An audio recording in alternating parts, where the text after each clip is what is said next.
Mic on. Alright, good afternoon everybody. Captain Holiday here. We're going to be flying Delta Airlines from Minneapolis, St. Paul to Louisville today. This is our aircraft here, the Delta Sky Team. We're going to be flying the Zibo 737 and should be a good flight. I don't remember the exact time. I could check that real quick. Looks like it's going to be right around a 2-hour flight, so we'll jump in, we'll get started. That way we're not sitting here up all night. Alright, inside, let's go ahead. Let people start getting on board. Let's connect the GPU and get the chocks in. We'll go ahead and get the master power on. Get the ground power turned on so we can actually see what we're doing. Seatbelt lights come on. Begin aligning the IRS. We'll go ahead and get the dome light on so we can see. The captain has turned on the fasten seatbelt sign. Please recheck the security of your seatbelt. And we will get the panel lights turned up, and we'll do that on all the panels here real quick while we're down here. Background will turn up just a little bit. I don't like my background up too high. Basically, I want it up just enough to help us see.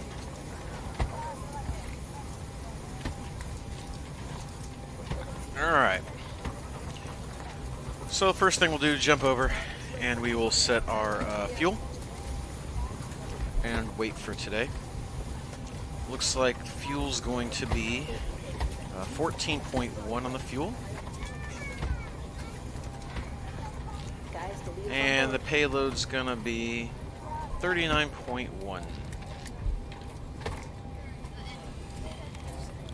Oops. Did something wrong there. Oh, I know what I did wrong. We're stuck in kilograms. I didn't set something. Whoops. How about we try that in pounds? Alright. Let's try that again. 14.1 on the fuel and 39.1 on the payload. Okay. That's all set up. We'll come down, clear, and we will start setting up the FMC. Alright, so we are departing from KMSP, Minneapolis, St. Paul. Come down here, we'll grab our left GPS, plug it into the IRS. We are going from KMSP to KSDF.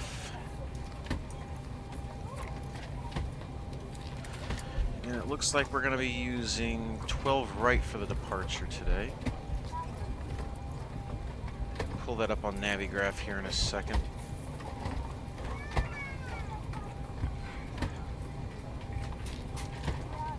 Alright. Plan fuel, we'll do 13.8, burn a little bit of gas getting out. Zero freeway 130.4. Good. Reserves, it's going to be 3. And the cost index is a 10. Cruise will be at 350 today. The winds up there are 247 at 94. ISA deviation's a -3, so we'll do a minus. Not quite. There we go, -3. Transition 18,000, of course. Grab the outside temperature. We're right at freezing. We'll have to watch for some clouds. Ooh, I don't know if we want to derate it that much. Let me check the runway, see which runway we're using. So I can see the length of it here. 12 right, 10,000 feet. You know, we will go ahead and derate it. It'll be okay. We have plenty of room to roll down the runway. Be a flaps 5 departure. Center gravity is going to be a 4.81 on the trim. Leave it right about where it's at. Looks good. Alright, runway conditions right now, they are dry, and the winds at the runway are 100 at 13. So we'll go ahead and come down here. V1 will be 138, VR 139, V2 147. We'll go ahead and set that.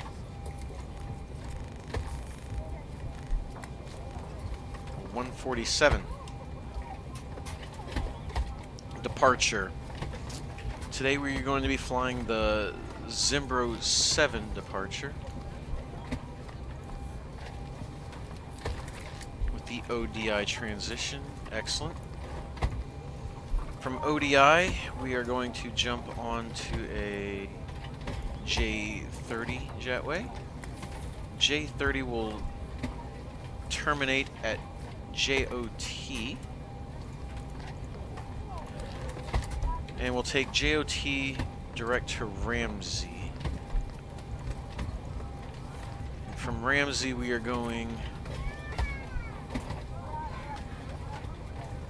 into Louisville. For Louisville today, we're going to be planning for runway 11. Let me guess, there is no RNAV or anything for runway 11. I don't even see a runway 11. That is interesting.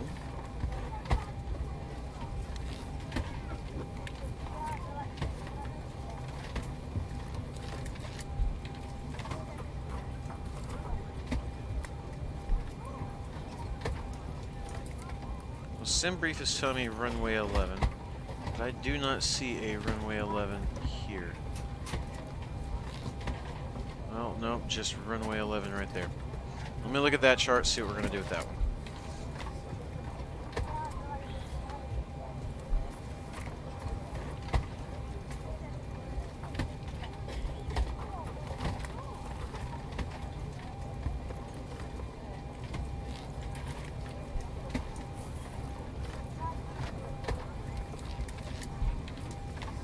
What are the winds in? We're gonna look at the winds real quick, see what the winds look like. I don't like that runway 11.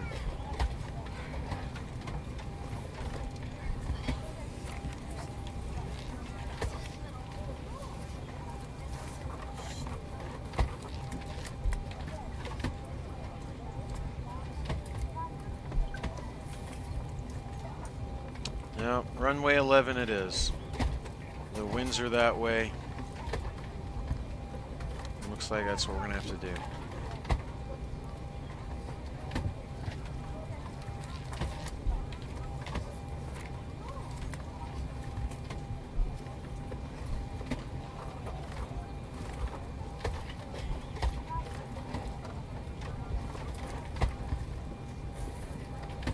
There is no information for runway 11. It is a complete visual approach. Let's make sure we can do that.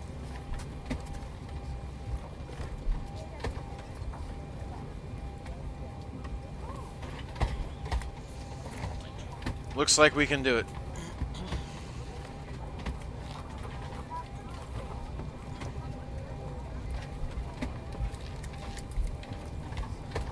This is going to be a fun flight.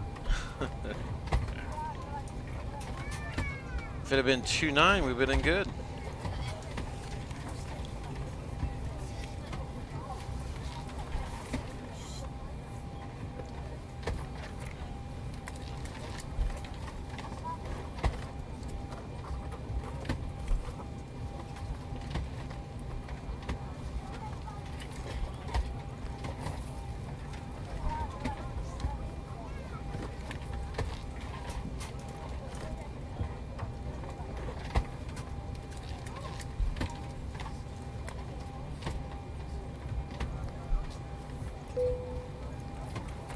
Let's just make sure there's no discontinuities from all that.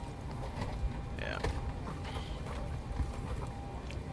What we're going to have to do is at Ramsey, we're probably going to have to fly our own little vectors to get into the actual airport there. We'll take a look at it.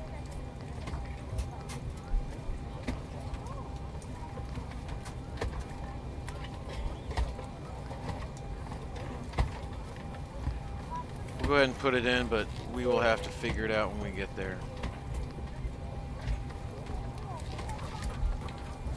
Yeah, we'll have to turn across and set ourselves up on that. Deal with it when we get there. No big deal. We will manage. Looks like we have a vector as soon as we leave the runway here as well at Minneapolis. So kind of a messed up little route today. We'll manage. Not that big a deal. We are going to do a night flight. We're going to fly it in real time.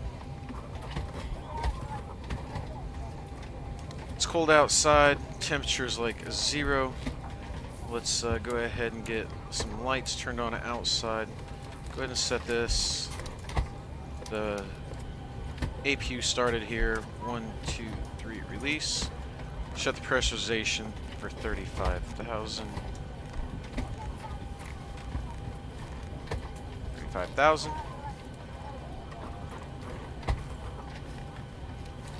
Looking back at Louisville, Louisville sits at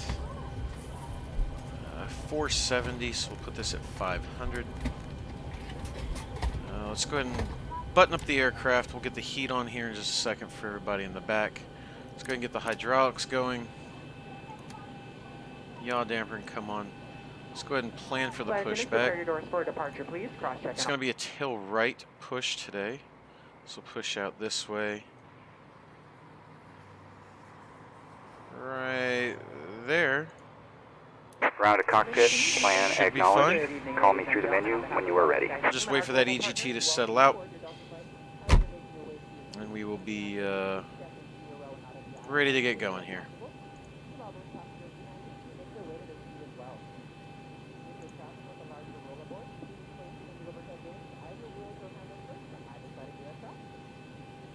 Alright, APU's on. Let's go ahead and get over onto APU power. APU bleed, come on. And we'll go ahead and get the packs going. Let that get warm for just a minute. We'll check the APU. APU is generating plenty of power. Come back over here. We will go ahead and disconnect the GPU. And let's go ahead and call better pushback. We do need to tune to the ATIS real quick. Ground to cockpit. Tow is driving up. And get the current altimeter here. Departure ATIS 120.8.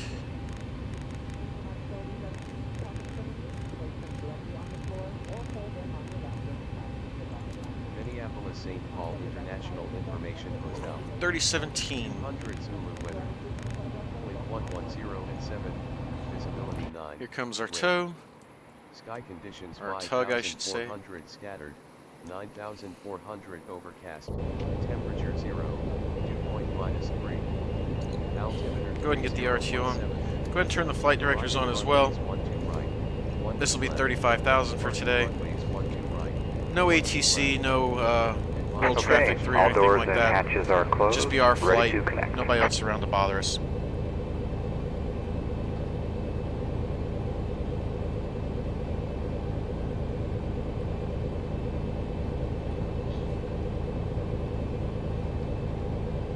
Minneapolis St. Paul International Information Hotel. 200 Zulu weather. Wind 110 and 7. Visibility 9. Rain. Sky conditions 5. Did it say rain? We have rain. Let's go ahead and get the heat turned on everything since it's right at freezing. We will turn the anti-ice on pretty quick once we get going here. The temperature is starting to come up. We are going to have to kill the air conditioning system here in just a second. Inserted. Release parking brake. Thank you, sir. We will do so here in just a moment.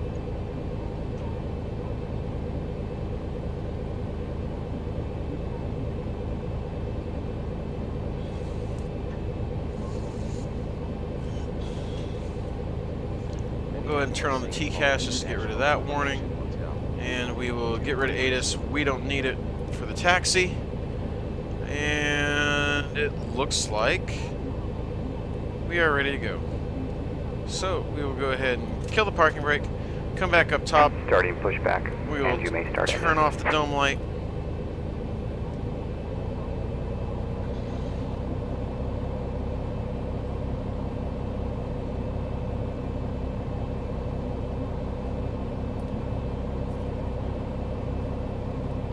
Alright, still a little cold in the plane, that's is what it is.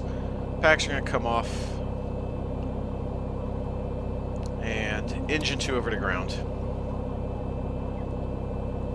We'll monitor the engine spinning up.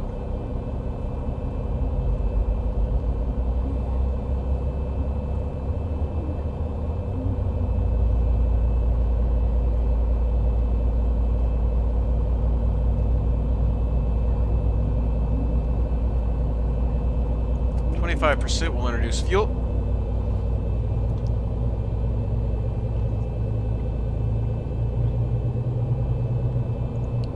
Come on, Tug, keep pushing it. There we go. Alright.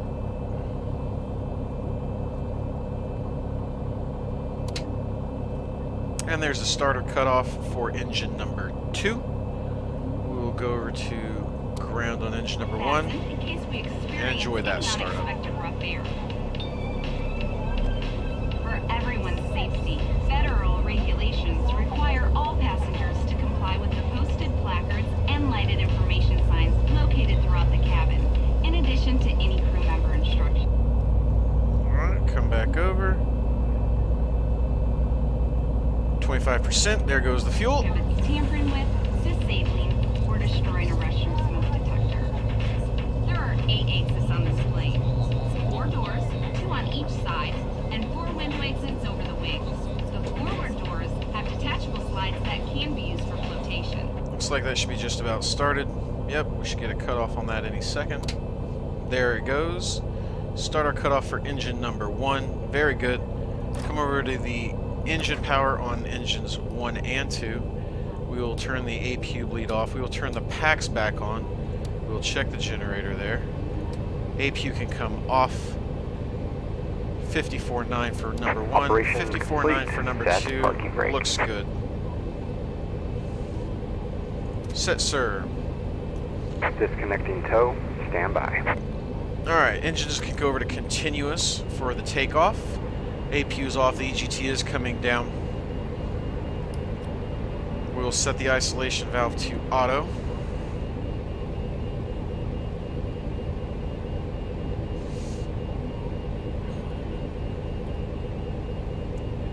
Says rain.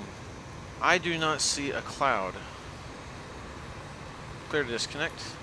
Well, apparently the cloud is literally right over top of us. So, we will turn on the anti-ice when we get down here. If we get rain on the way, we'll go ahead and turn it on as well. But we will turn it on for takeoff, since we're going to have to punch through those clouds, obviously. Tow is disconnected and bypass pin has been removed. Hand signal will be on the right. We'll see you next time and have a great flight. Thank you, sir.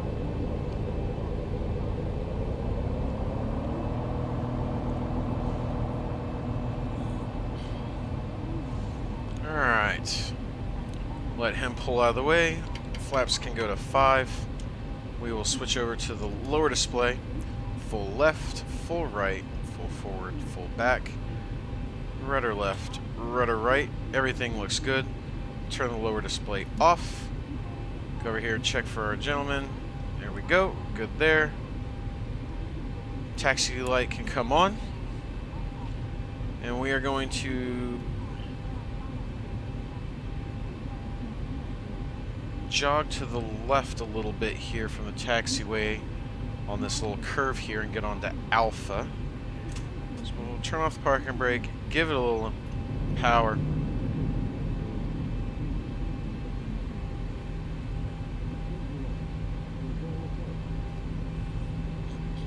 We'll go ahead and arm the auto throttle.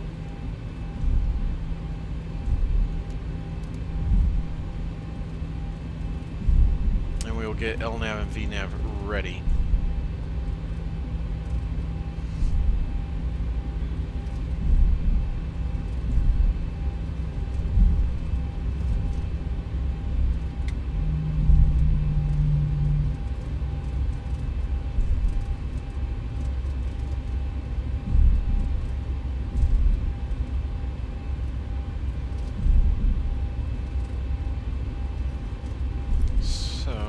Slide off B right here, and we're going to sneak over to taxiway Alpha.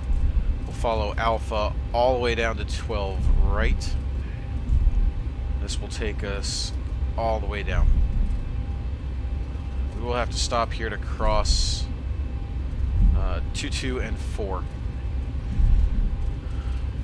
De-icing pads down there, but again, no rain yet, so we're just going to let it be. No warning messages. Everything looks good.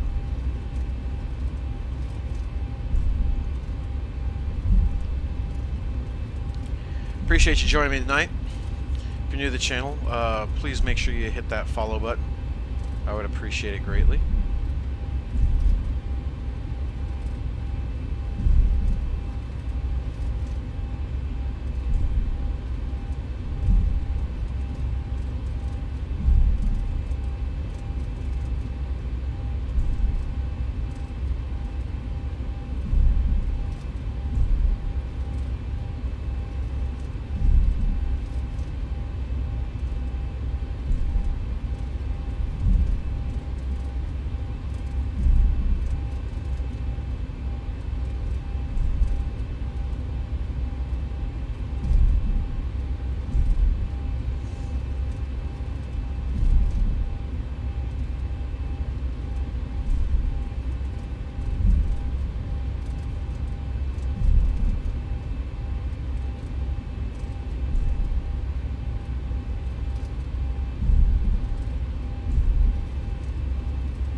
No traffic, we'll go ahead and cross.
Here comes the end of the runway here, Alpha 10.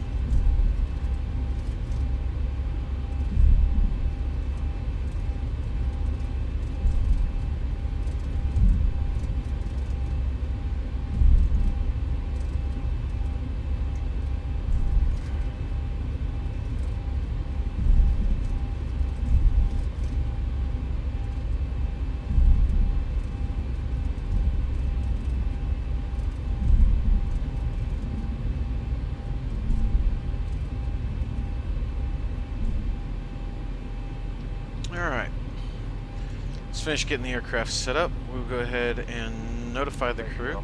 We'll be taking off in just a few minutes. Flight attendants, please prepare the cabin for departure.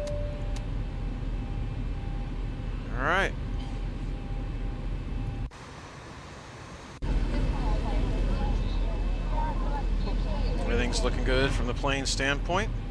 Let's go ahead and go.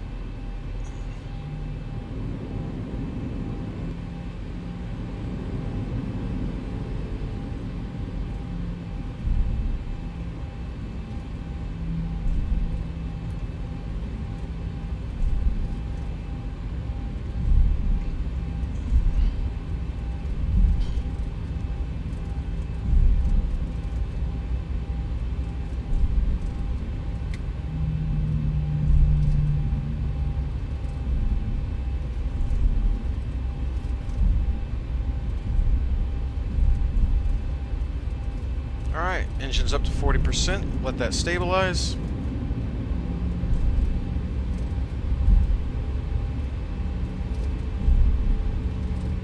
Looks good.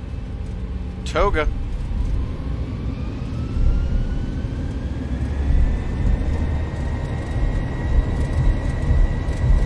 Airspeed's alive.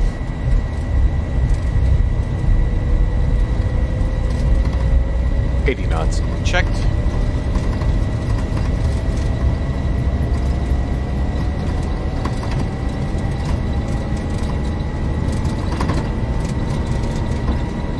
We derated quite a bit, so we are definitely going to let V1, rotate.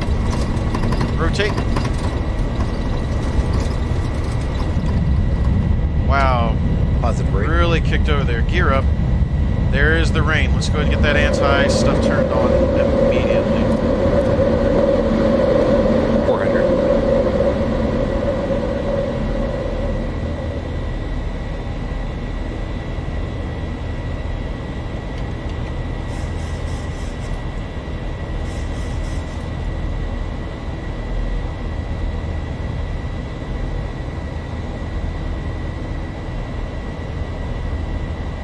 Taxi light can come off.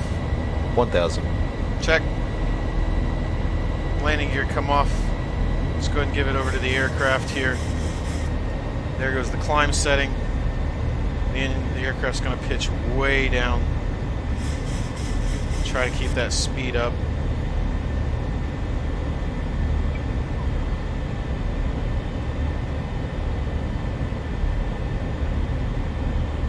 It actually got warmer as we climbed there. Interesting. Go ahead and go flaps 1.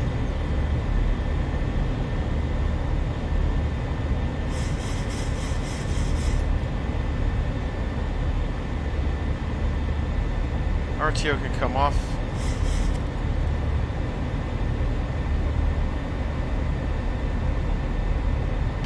Flaps come all the way up.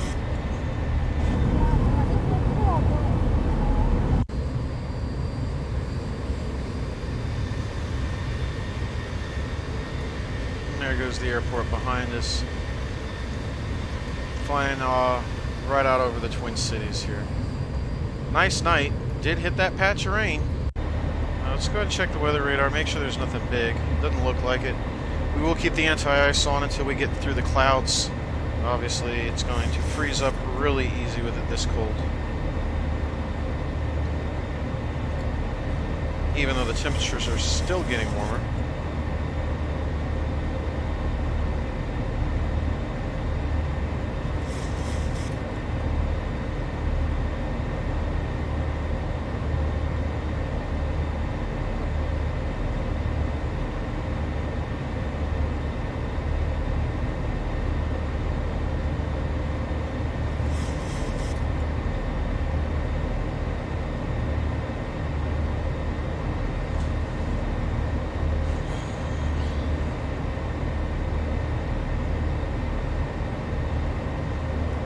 Check the panel real quick, make sure everything's good.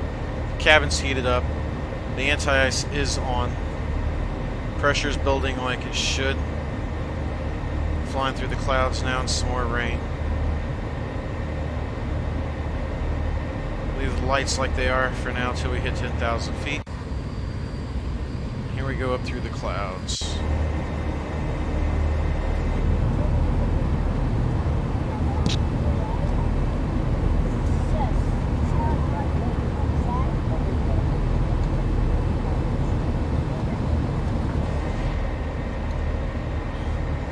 In the back, we're going to go ahead and set the lights for night sleep mode, and we will turn the galley lights to a medium. Should be real nice for everybody.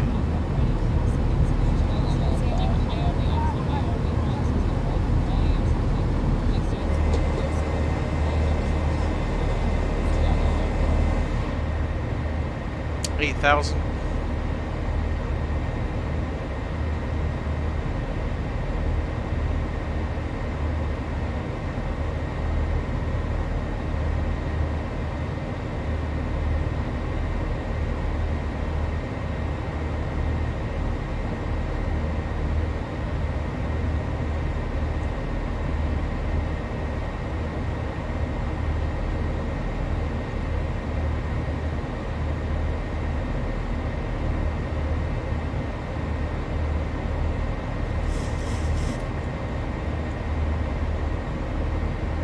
Hello, DJ Mikey Malone. How are you today?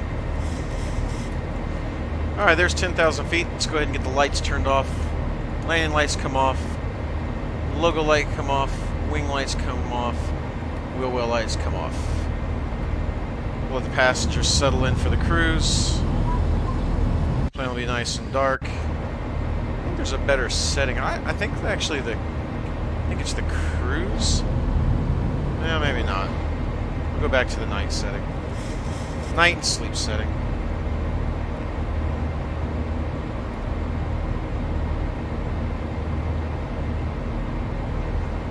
Sounds like a plan. I appreciate you being here. We're doing Minneapolis-St. Paul to Louisville. I don't really have any good scenery there yet, so I decided to fly it at night. I'll be downloading a bunch of ortho tonight, tomorrow. Christmas was nice to me, so we've got a lot of new hard drive space to load a lot of scenery on.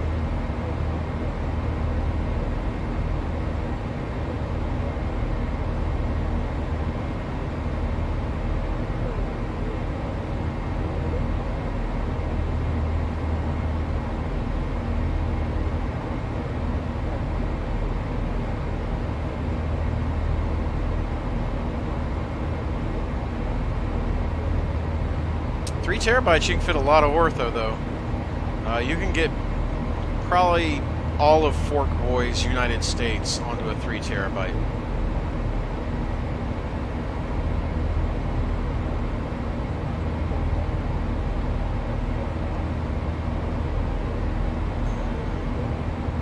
Oh yeah. I do wish we could get some better snow. I'm with you on that. I think it looks cool. It makes the flying a little more challenging. Definitely agree with you.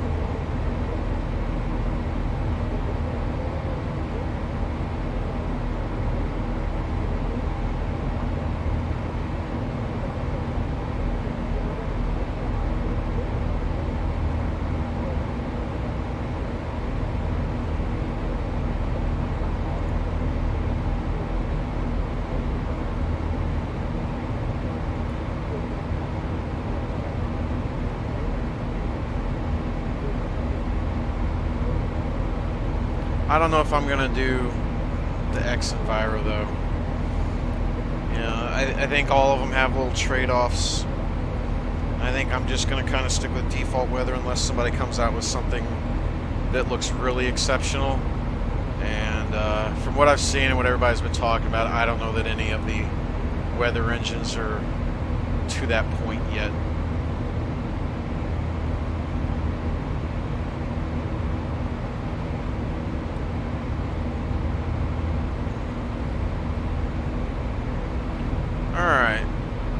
Temperature's still cold. We're still kind of in the clouds. We're going to leave the anti-ice on for another few minutes till I know that we're clear of all the clouds. No, I'm with you. I really like to have the snow ortho textures. The Denver looks good. That came out. The only problem I have with that is it's only snowy at the airport, and as soon as you leave the airport, there's no more snow. It kind of ruins it.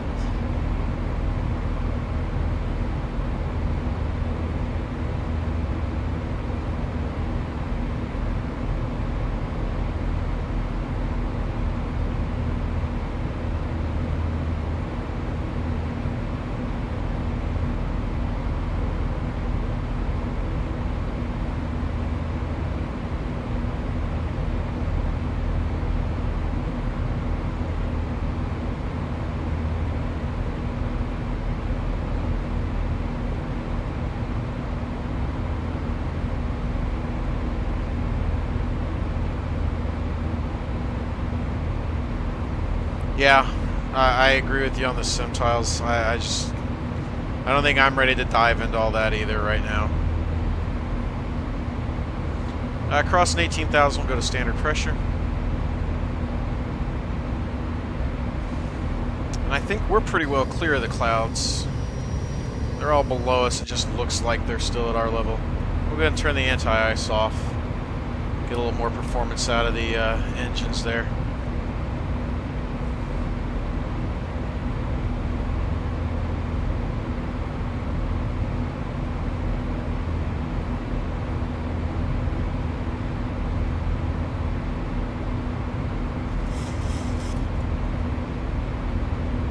Holy frame rate, Captain. I'm going from 50 to 30 frames for no apparent reason other than the clouds. That's awesome.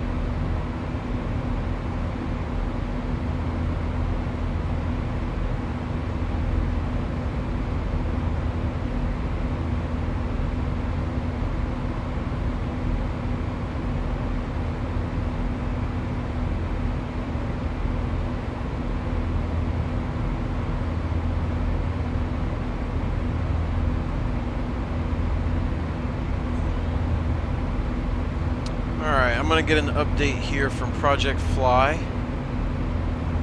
See how long this flight's going to be now that we're getting up there.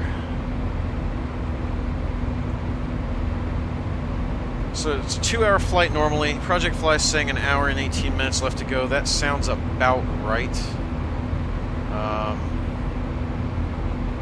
If you weren't here at the start, we got a really funky runway. The wind's in Louisville. We're a 110 at 5. So we're going to be landing on runway 11. There is no data for flying into runway 11 at all. Runway 11 literally is just a runway. So we'll have to check to see if that's still what we're going to use when we get there. But basically, we are going to have to visual this one all the way in. So it should be interesting. I'm going to go ahead and grab the ATIS for Louisville so I don't forget it later. 118,725. We'll go ahead and flip that over so that we're ready when we get to Louisville.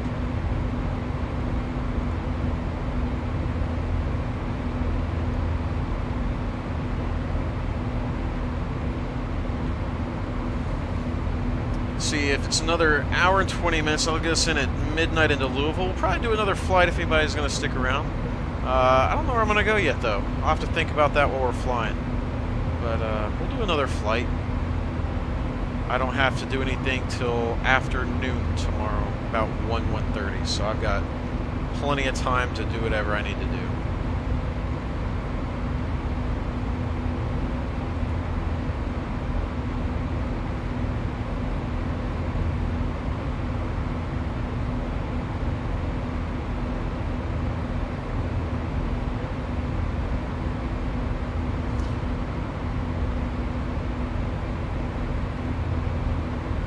So no other entertainment other than me talking. Just actually getting started streaming. This is actually my official 3rd stream. So I have not gone in and set up things like Spotify and all that yet so that we can listen to some fun stuff while we fly. That's on my project list along with my ortho, is to finish setting up my Twitch channel with all the information, my computer information, you know, all the things people ask all the time. That's on my list in the next day or two to try to get a lot of that taken care of. We'll see how things go. I appreciate it. I figure if I'm gonna fly anyway, why not stream it and see if people enjoy it? So, hopefully things go well. I'm not overly ambitious. I'm not looking to be, you know, a 4,000 person streamer or anything like that, but it's something on the side to hang out with some people, have a good chat. I'm all for it. I'm gonna fly anyway, especially this time at night because I'm off, so The next big thing is trying to figure out an actual steady schedule between school, work, and simming. So, but that's always the challenge. And I'm going to finish eating my Whoppers that I got for Christmas.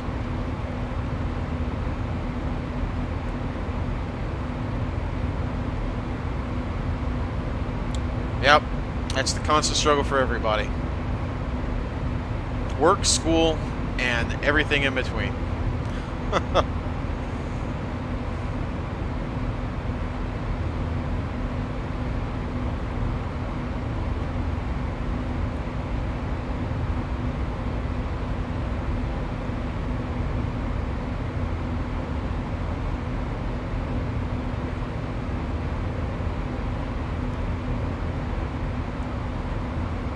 Well, top of climb is scheduled to be in about 20 miles, but I don't think we're going to get to it. I think we're a little low still. This is probably going to have to be closer to that 40-mile mark.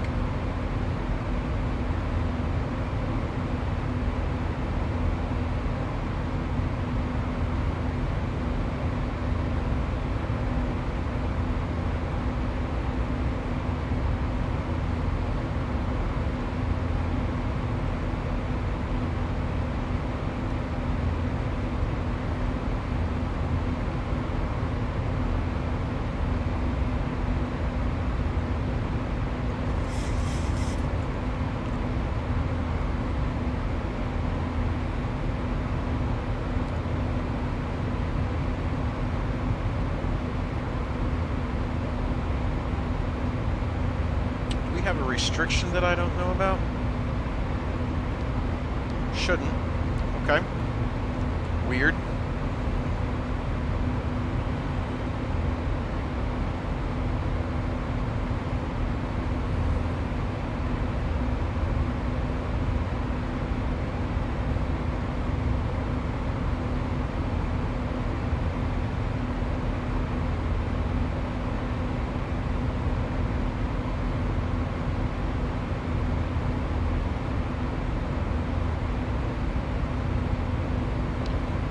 Well, now the airplane wants to porpoise to maintain speed and a high climb rate.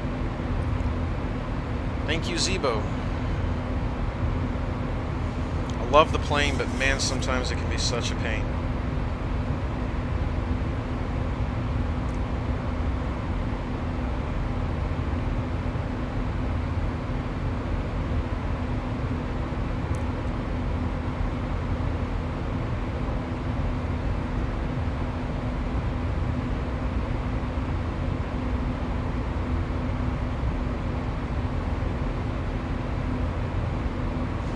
I think anybody that flies Zibo understands that.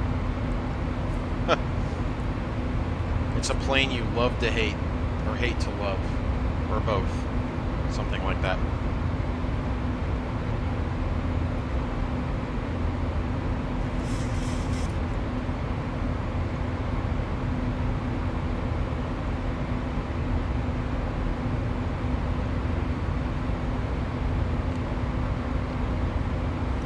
Our top of climb has jumped around about 17 times while this thing struggles to get up here. What a pain in the butt.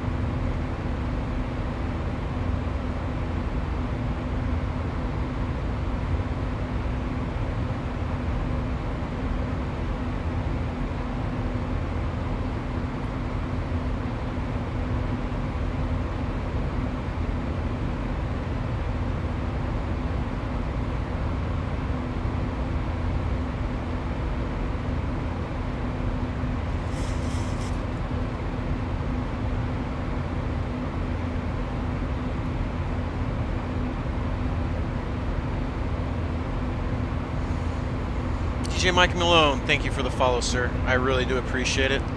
Sorry I don't have any cool pop-ups yet. It's another one of the things I got to work on. I have to decide what fancy little notifications I want.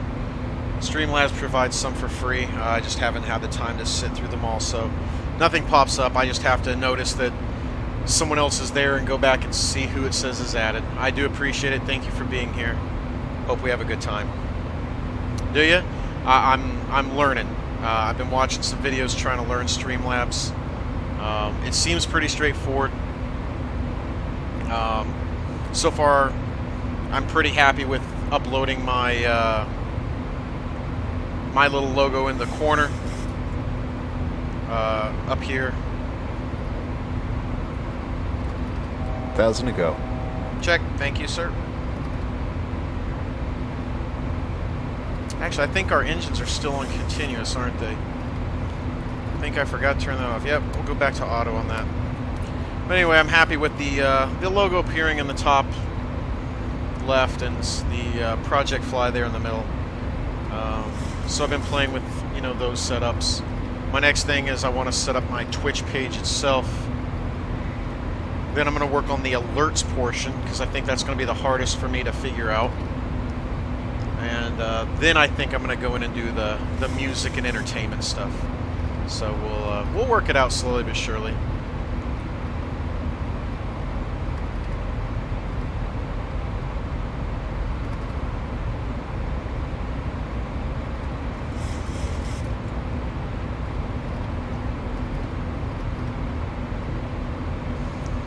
I do fly on FS Cloud sometimes.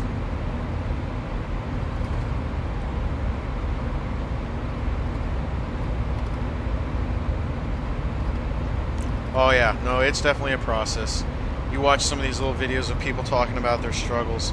The good thing is for me, this is just a fill-in for something I do anyway. I'm not looking to necessarily blow up to anything big. To be honest, I couldn't do it if I blew up in the first place with my job, so it would kind of be irrelevant anyway. It's definitely more of a I fly anyway, so maybe I can entertain some people while I'm doing what I'm going to do anyway. So at times, if you come in, there might be some Battlefield 5 going. Don't be surprised. Playing Battlefield 5 with my crew. I am a Battlefield guy. I've always been a Battlefield guy. I really like it. Alright, it's a little bumpy. We're going to leave the seatbelt sign on for now. We're not going to turn that off, even though we've reached cruise. Got a little bit of a tail crosswind. It's a pretty good one, too. Yeah, what else do you play?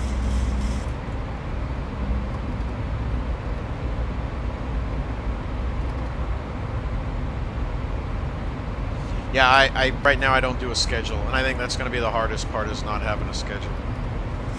Yep. But I'm an FPS guy. I've played PUBG. Couldn't get into PUBG. Didn't try Fortnite, because if I didn't like PUBG, I figured I wouldn't like Fortnite. So I do my flight simming and my Battlefield 5. Those are my two big ones, at least for now.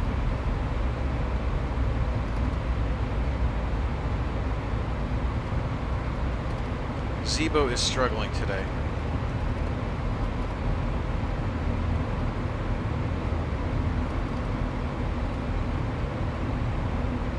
Oh, okay. Very nice. I've seen the truck sim stuff. I don't know.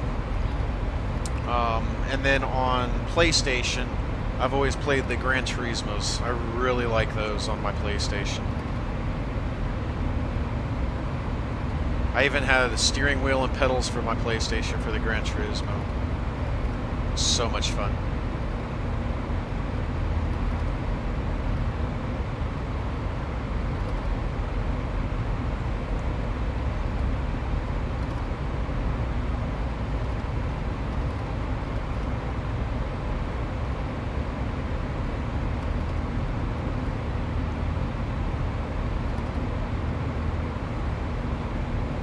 Yeah, always been a good one.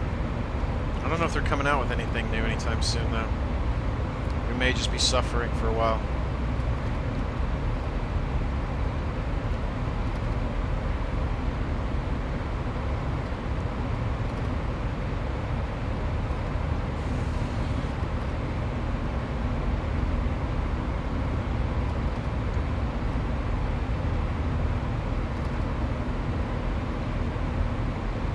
So if Project Fly is correct, it looks like we've got 15 minutes or so till we're on the ground.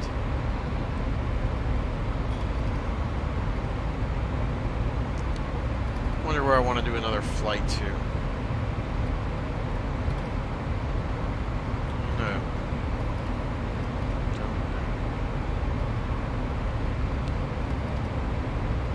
I did buy the Seattle airports while they were on sale. Haven't been up there but once. Maybe I'll do a Seattle flight or to Seattle from somewhere. Could be a fun one.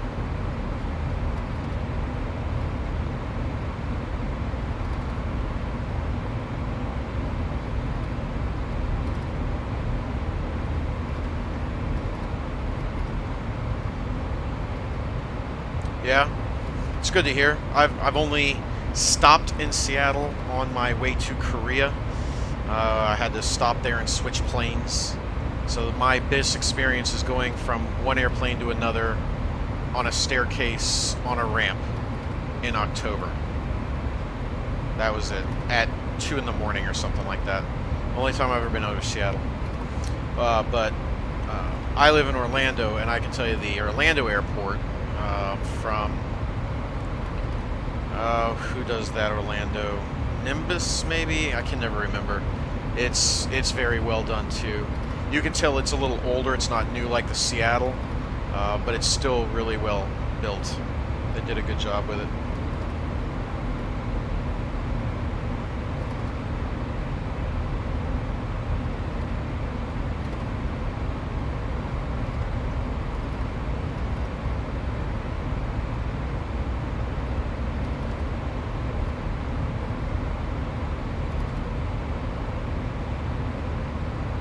I'm really hoping I can get another runway other than this runway 11. I keep looking at the charts, checking the ATIS, or the METAR. I don't know. I don't really want to fly a completely visual approach into an airport I've never ever been to. If this was a visual into like Orlando or someplace I know, I'd be fine with it. But I guess that's part of the challenge. We'll see what happens. Could make it really interesting here in a little bit.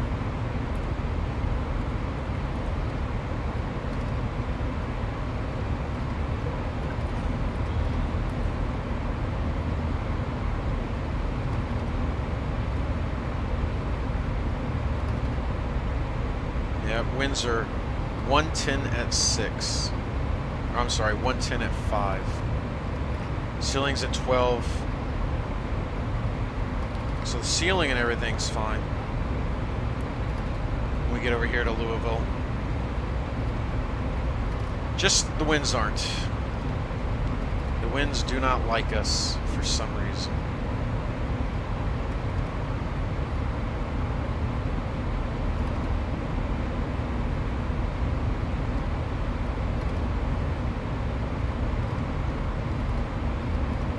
Mike, I'm glad they did good on that Seattle, though. Maybe I will do the Seattle flight. I've only flown into that airport one time, and it gave me a little bit of a problem, actually, so maybe I'll fly it and see if I'm still getting that issue. Right before touchdown, basically, my screen was filled with jumble of I don't know what. So I don't know if I have something installed wrong, or if it's done it on one other airport, not Seattle, so I may have something not in the right order in my INI file. I'll have to go back and double check that, because I think I was flying a Europe flight, and it did the same thing right on touchdown wherever I was flying in Europe. Maybe my global airports or something is set wrong on the INI. Yeah, we'll probably do Seattle. Probably a quick one. I think Portland's a little too quick for a 737 because I don't have anything like a Saab right now. But maybe something out of Canada. Just trying to think in my head what's about a 45 minute to an hour from Seattle. That would be a fun flight.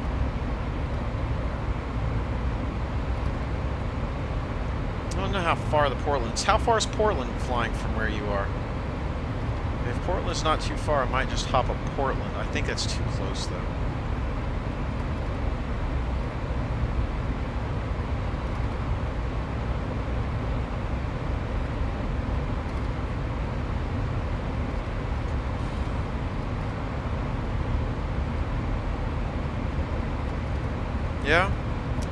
Let me pull up SimBrief. Let me see how far that is. Let me see what it says the flight takes.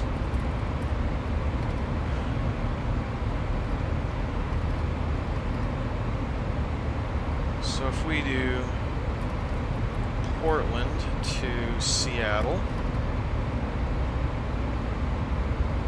how long is that?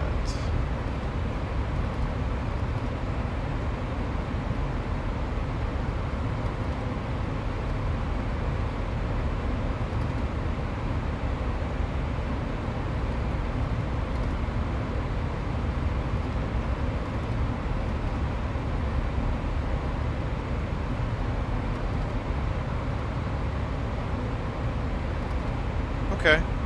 I like that Phoenix airport. I got Mr. X's free. Such a good airport for a free airport. I actually fly to Phoenix a lot on my sims. Oh, it's right at an hour. Depart 4:30, arrive 5:30. So yeah, we may just do Portland to Seattle then. That'll be a nice quick flight. Okay. We have a plan. I like where this is going. Oh yeah, you got to get all of Mr. X's free stuff.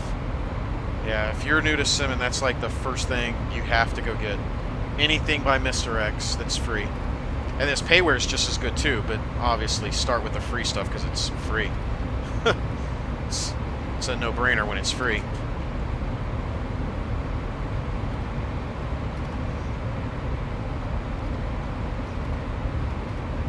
How's the weather in Seattle? Are you going to send me flying into a soup sandwich here?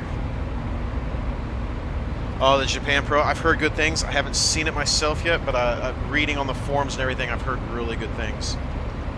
Really good things. Let me check this Seattle METAR. I want to know if you're sending me into like pouring rain, -40 with a 200-mile-an-hour wind here.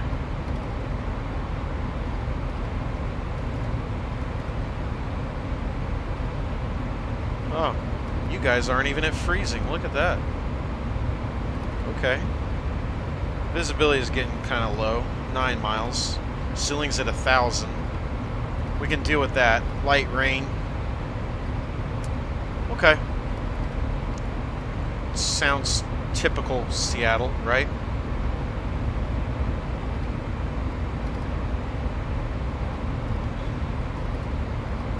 Yeah, I'll show you. I just pulled it up. I'll show you real quick. Hang on, let me always mess this up when I try to switch. So let me just...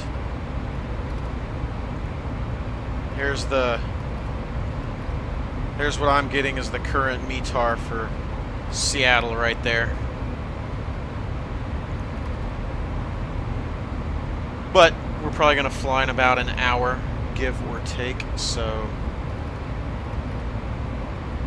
who knows what that'll be.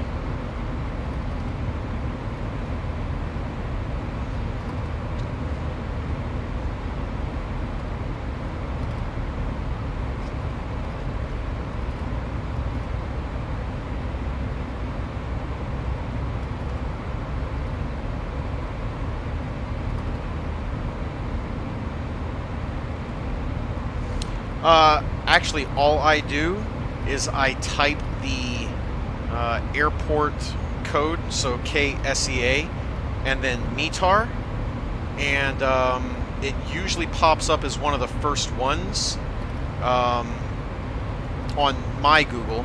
But what you're looking for is aviationweather.gov. That's the NOAA weather, and so it displays how I showed it to you. So it gives you the METAR ticker tape, but then it actually spells it out for those of us that don't actually want to learn all the nonsense in a METAR. It actually just tells you what it all is. So that's what I do. It's really easy. I use that to get the correct weather and then get the close as I can to the correct altimeter, and then I use the Sims altimeter whenever I finally pick up the ATIS to set the altimeter, because their weather may be off a little bit, and I would rather it be more accurate, you know, as I'm landing, to use the weather that the Sim actually grabs. And I don't know where they actually get their weather. You know, I don't know if they're using NOAA or where they're getting that information from. But yeah, any airport you want. Yeah, any airport you want. If you just Google the airport code and METAR, it will pop up. I've even had that work for overseas airports, not necessarily in the United States. So it works really well. I'll drop this link in the chat real quick for you. This is the generic link to their website that you can surf through, and then it gives you like their top sites and everything else. But on the top, there's a place to put the airports you're looking for, and then if you hit the button next to it from raw to decoded, decode is what you were seeing with all the information instead of the typical kind of hard to understand METAR.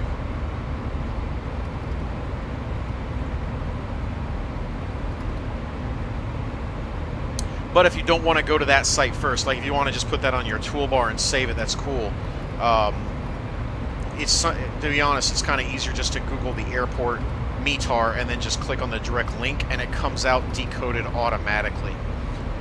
So you don't even have to struggle with it.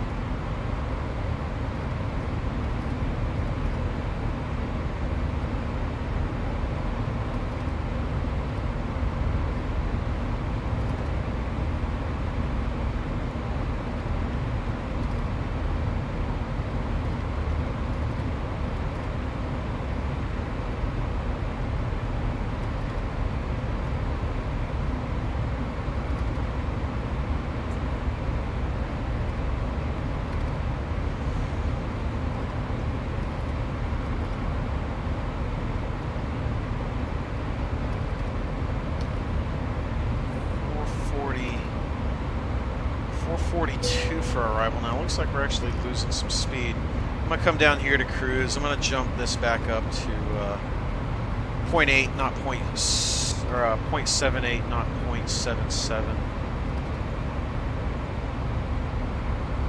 Oops. Guess I need to do that first.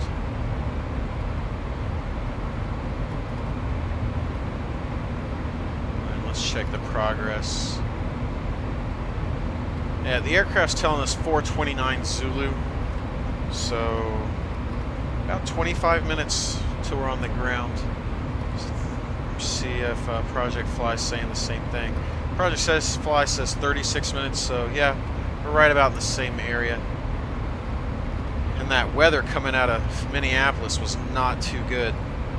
We're about to actually clear the weather, and we should be in clear skies the rest of the way once we get past this little edge of clouds. And then Portland to Seattle, yeah, it looks like typical northwest. Rain here and there most of the way up. Okay, good deal. Project Fly is always a good thing to have.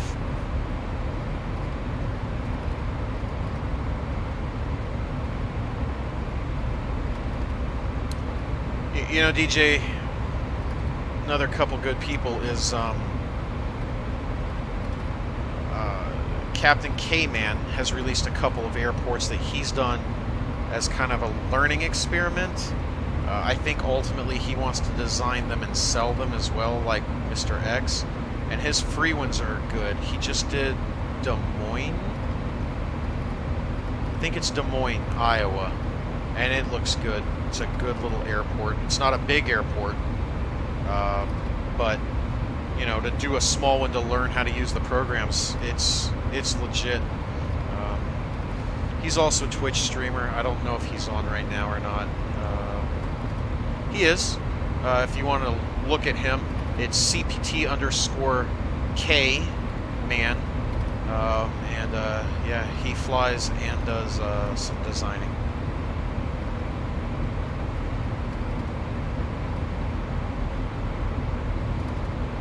Who else is on? Chili's on. There's a couple guys that I know flying right now.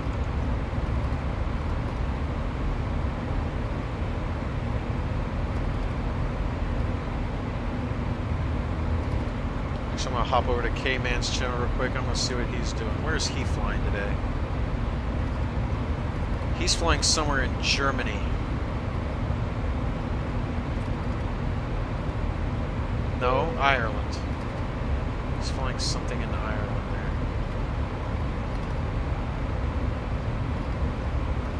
Looks like he's flying almost CRJ or something. I haven't seen the outside, but he's got something going on there.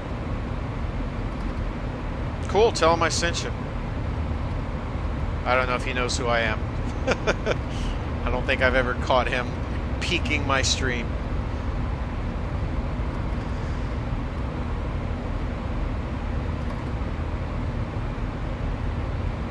But he's a good guy. If you want technical information, he's very good at the technical side of X-Plane. Things like X-Organizer folder to organize your stuff. If you're having errors with like Project Fly and FS Cloud, he seems to have all the answers. And if not him, one of his followers, they just very knowledgeable when it comes to the tech side of X-Plane. Really good.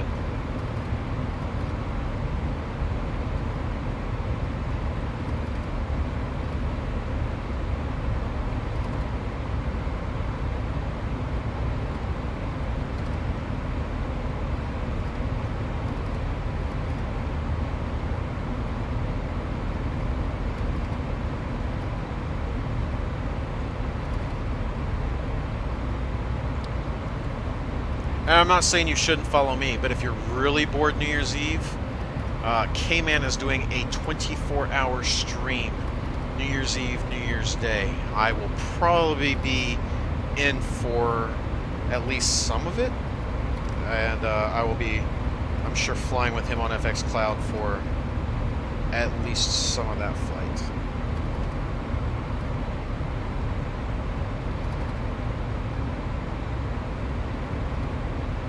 Yeah, I don't know how he's going to do it. I'm not a 24-hour type anymore. I don't think I could make it. I think around hour 12 I'll be wanting to pull my hair out. So more power to him. More power to him. Here comes the edge of this weather front. That's good. Pop outside, see if there's any cool city lights. Oh wow, there you go. Punch it through the clouds there. Let's see where we're at. Oh, it's going to be Chicago. We're flying almost right over Chicago off the left wing there, just through the clouds. Probably not going to get enough of a view to see downtown or any of that scenery, but that's Chicago in that hole down there.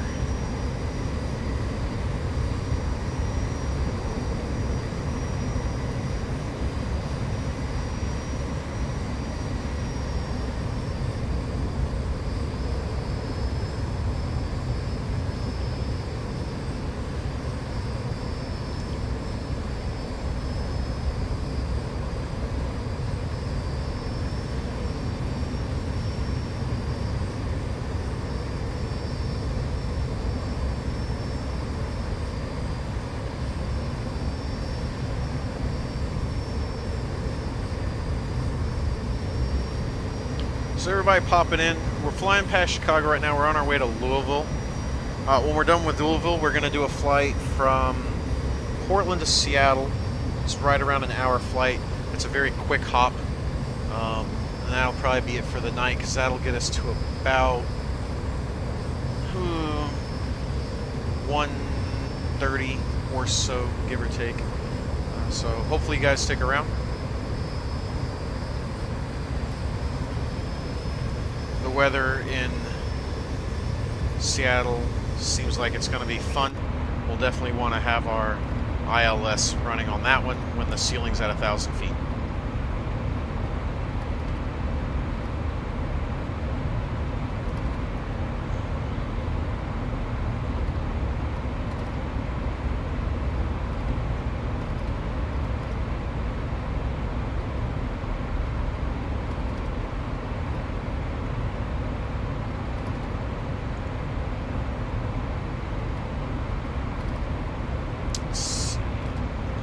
Top of descent's coming up in about 120 miles. So we're getting there. That won't take too long.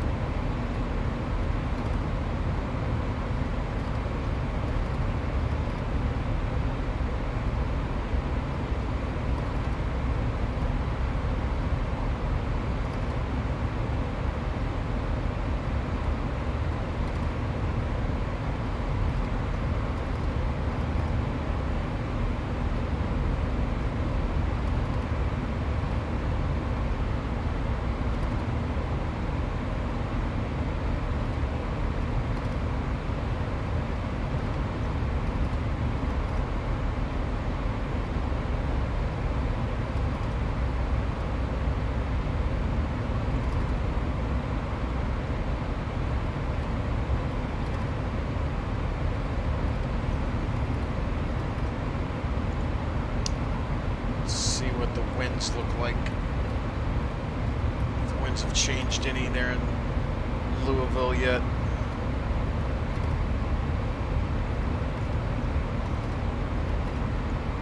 Nope, no change.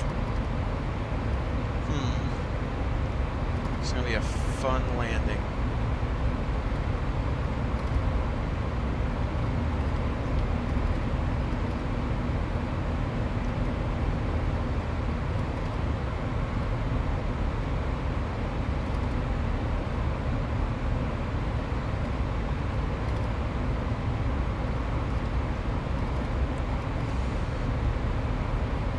Missed any of my prior flights, you want to catch up. If you want to watch the takeoff, skip the boring part in the middle and catch the landing. I do have a YouTube channel and I post my videos here on Twitch. YouTube, it's Holiday Captain CPT. It's not spelled out all the way. For some reason, Twitch didn't pick up the T, so when I'm finally allowed to change that, we'll have to go back and fix it and add the T. Currently, YouTube, I've got about 3 videos. We've got Denver to Phoenix, Atlanta to Orlando, and then for Christmas Day we flew from Jakarta to Christmas Island. The Christmas Island approach, we're gonna have to fly again one day because we almost ate it. Literally about 20 feet off the ground, as I was flaring the plane, there was wind and pushed the left wing down into the ground and the right wing up. I appreciate the sub on YouTube as well. Thank you very much, DJ. That really helps. Thank you for supporting me. I really appreciate it. So it's actually a quick, easy flight if anybody's interested. Jakarta to Christmas Island is only about an hour. Basically, you fly from Indonesia down the island for a minute, cut out over the Pacific, and then there's the island. The island is, I guess, the top of a volcano. Your runway, as funny as it is on an island the size of your airplane, is at 1,000 feet. And so apparently it stays windy all the time. So I almost died. Would have been my first crash that wasn't aircraft caused. That would have been pilot error, but it's just a horrible landing. We touched down at right around 500 feet a minute, and it was bad. There's no nice way to say it. It was a horrible, horrible landing. In fact, it's almost worth going over to YouTube while we're waiting for our descent and just fast forwarding that flight to the landing to laugh at that landing. I only did one replay on the outside. It was so bad. Such a bad landing. So we'll fly that again one day. I don't know when yet. May fly it from Australia. Christmas Island is actually in Australian territory. But I don't know how long those flights are. I didn't look that up. I needed a quick one because it was Christmas Day.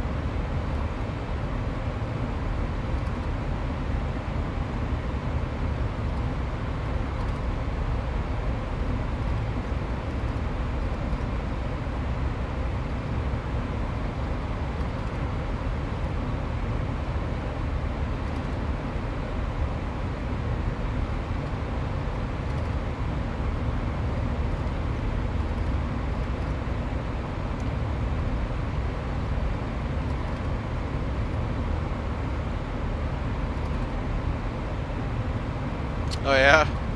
I have not done a cross-country yet, because Seattle LaGuardia was at 5 hours? I haven't done one that long yet. It's in the plans. I'd like to do one that long. I like to fly the Southwest aircraft. So what I think I'm going to do for my first long flight, even though there's not going to be scenery, is I'm going to fly one of their new routes out of Southern California to Hawaii. They're getting ready to start those routes. If you guys haven't heard, when they bought, what was it, Air Tran, they picked up their ETOPS, and so right now they're working on getting some of their 800s ETOPS certified to fly Southern California to Hawaii. They're going to do 3 or 4 airports out of Southern California. Oakland, LA, San Fran, and at least one more. I'll have to ask my friends at Southwest when I see them Friday. So I think that's going to be my first long flight, because that's about a 4.5, 5-hour flight from California out to Hawaii. And nothing but water. So no ortho, just sky. Cessna World Tour, Seattle, West Coast, south up to east.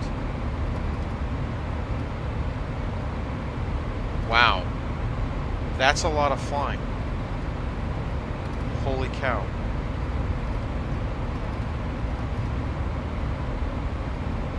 How long did that take you?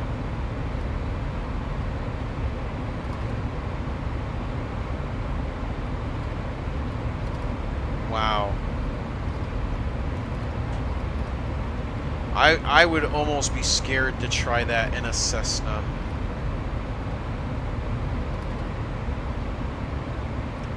But see, here's where I have the problem with the Cessnas and X-planes, and it's not a problem with the plane, it's a problem with me. When I started flying,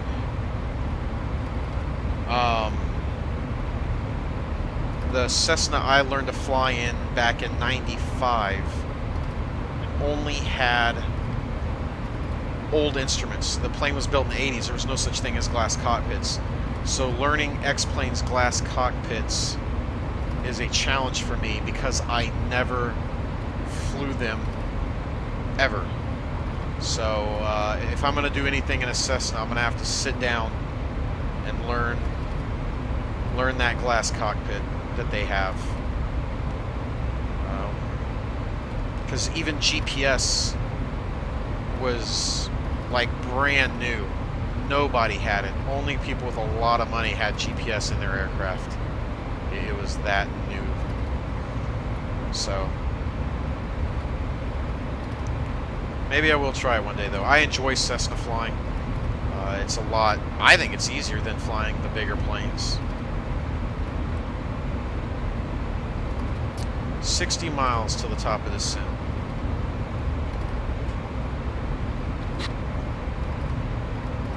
Yeah, I don't fly for real anymore. It was when I was younger. I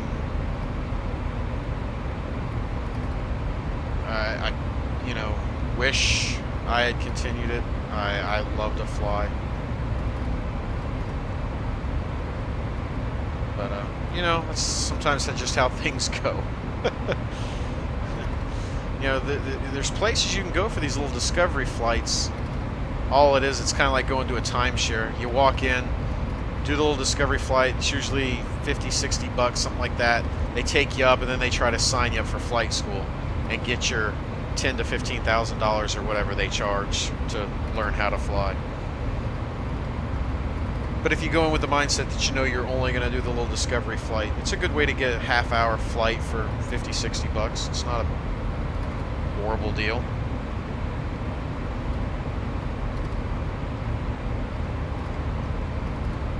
Yeah, it's about that. I sure don't have that just sitting around waiting.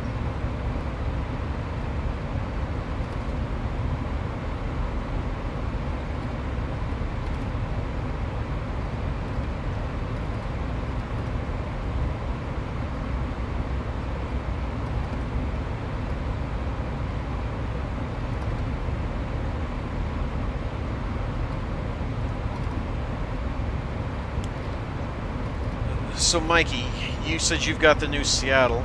I've only flown into it once at night. Is it better to fly that one at night, or should we fly that during the day? And keep in mind, I don't have any of that ortho loaded for any of that coast yet. That's going to be the project the next couple days. So you think it'll be better to fly that at night and get a cool look at the lights, or should we do a day and enjoy the day scenery? What do you think?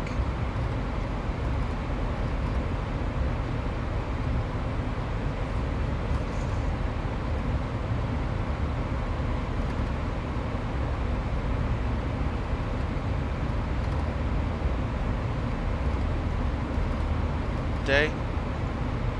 Alright. I haven't done a day yet, so probably wouldn't be a bad idea anyway. I flew in there at night when I was testing it, because I'd heard good things about the night setup, so I wanted to see it.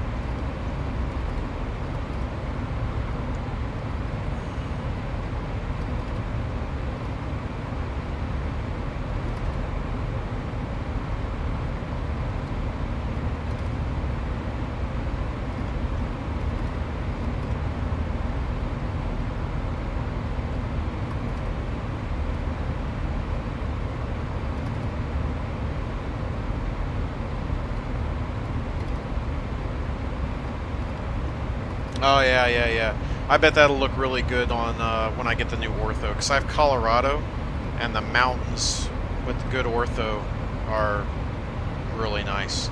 I like to fly that Denver to Salt Lake route, and yeah, the mountains are awesome. Default mountains aren't horrible. Yeah, just trees sometimes look funny.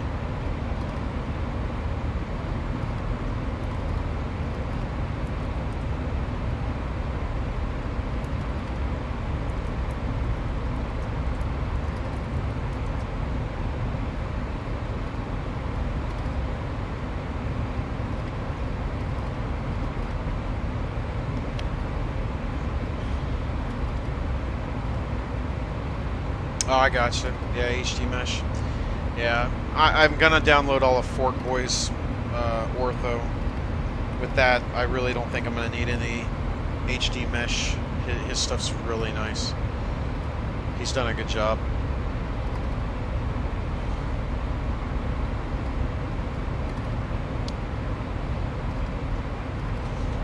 Alright, here comes the top of the descent.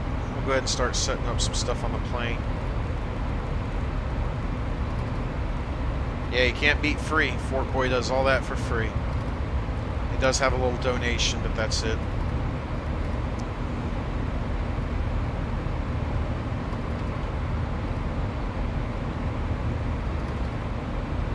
We'll set it to go ahead and to descend down to 3.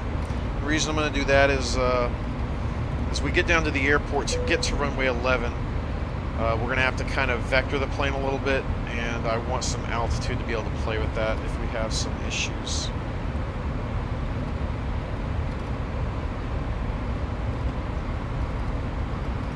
Yeah, FX Cloud is what I got onto.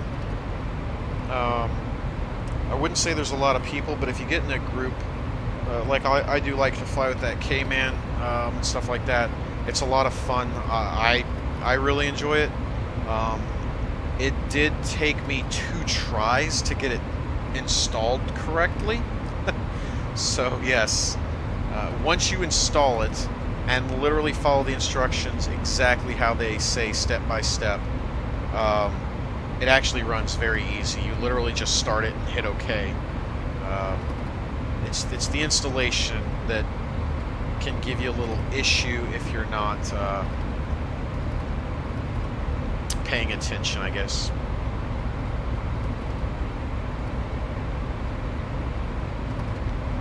Alright, plane's going to start slowing down for the descent. And it looks like we're about 120 miles from the airport.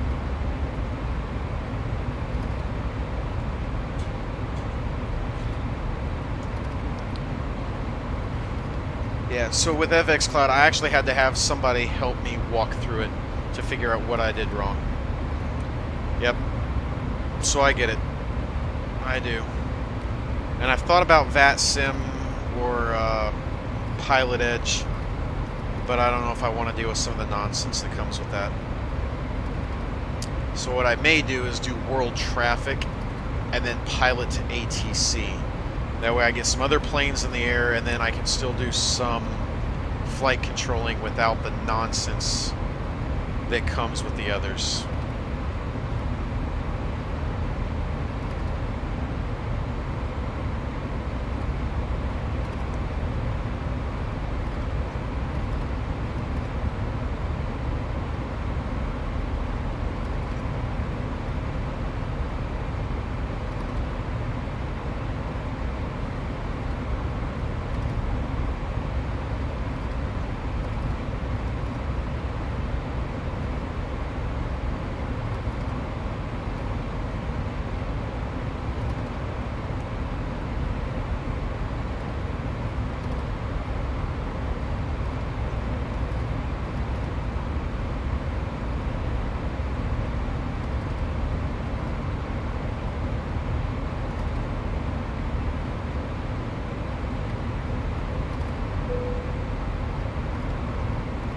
Yeah, I think I'm going to get World Traffic 3, just kind of wait for the right time. Pilot to ATC is basically ATC computerized, so you file a flight plan with it, it's a plug-in, and then basically I think, to be honest, it's a little computerized, but it does one of those, you know, Southwest 124, squawk 2842. And so it still tells you what to do. It's a little robotic, but you don't have to deal with some of the nonsense that comes with Pilot Edge or VATSIM. Don't get me wrong, it has its own issues, just like every little plugin we have. Like if you have to change the flight plan, it can get angry with you, but it's pretty good. And it's compatible with World Traffic 3. So if you have planes landing on your World Traffic 3, it won't clear you for takeoff. They are, I'm not a programmer, somehow linked, so it knows that there's other things around you when it's giving you your instructions and clear to enter the runway and clear for takeoff and all that. So, from what I've seen, it's not bad.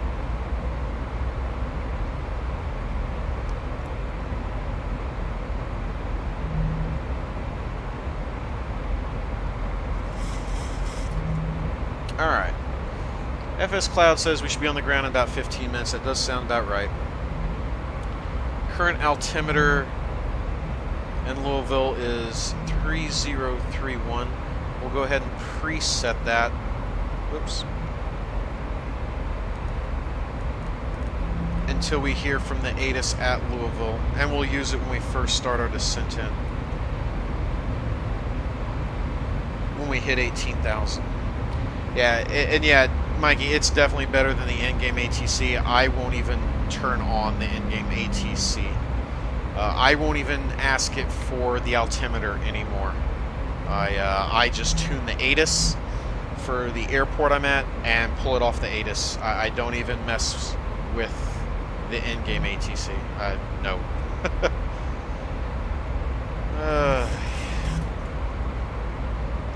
Alright, we're going to give it just a little bit of drag here for a second. We're descending pretty quick, almost 4,000, so... Yeah, it's another payware. It's not free. It's, again, the only reason I haven't done it. I'm kind of waiting for things to be on sale. I'm a fan of free stuff. That's why I love Mr. X, but some of this other payware stuff, I think I'm ready to start buying, so I'm just waiting for it to be on sale.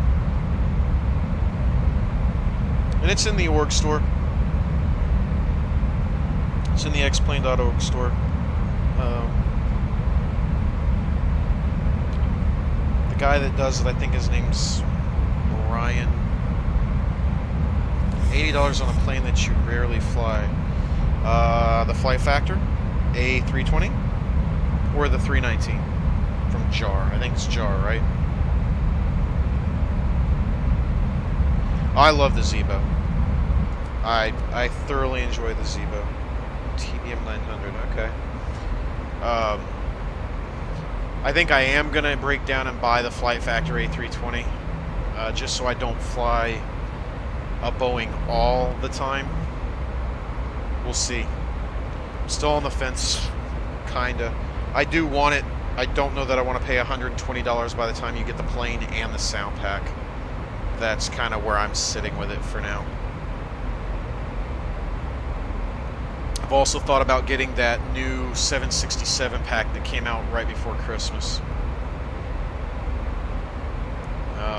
It's about the same price, and it comes with a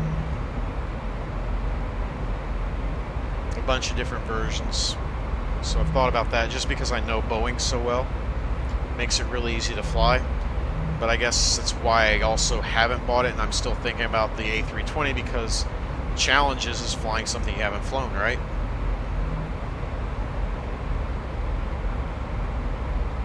Yeah, the Magnite one did look good too.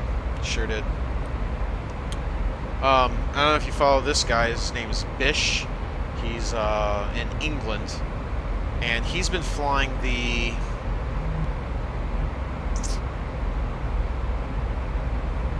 what is it he's been flying? Is it the CRJ that he's been flying? Can't remember what he's been flying lately.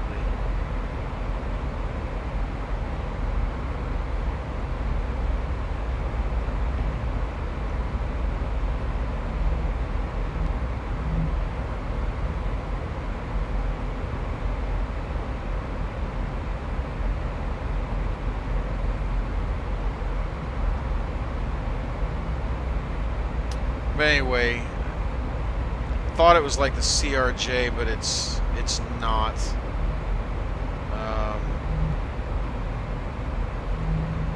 It's almost like the Saab. But anyway, it's a little prop job commuter. Looks like it's a lot of fun to fly. I've been watching him fly it. I think I've picked up most of the way the systems operate, so maybe I'll get a little regional like that for something a little different. Could be a lot of fun. He seems to enjoy it. It might be the Dash 8. It might be. Who's got the Dash 8 right now in the org store?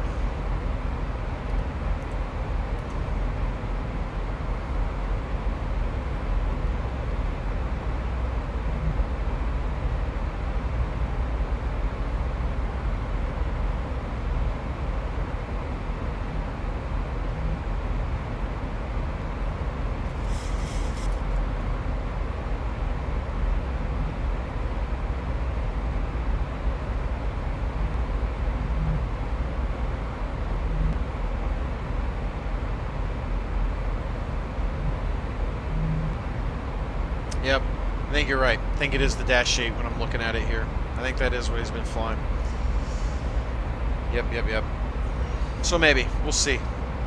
Dash 8 looks enticing for something small and different. Alright, we're below 18,000. We're going to go ahead and set the new pressure, 3031. We'll make sure that that's correct as we get the ATIS as we approach Louisville here.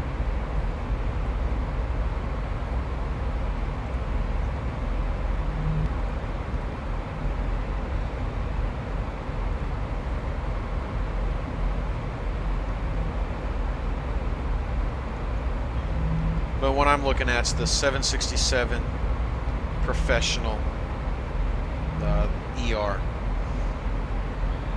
It's got the 2, the 3, and then the 3F.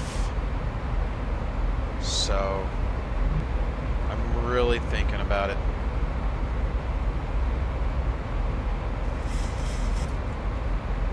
But I don't think there's a sound pack for that one, though. And I haven't heard if its engine sounds are very good. Might be surfing the org store tomorrow as well. Apparently I've got a lot of stuff to do tomorrow. Alright, runway's coming up pretty quick here. About 60 miles out. we'll have to do a vector on our own.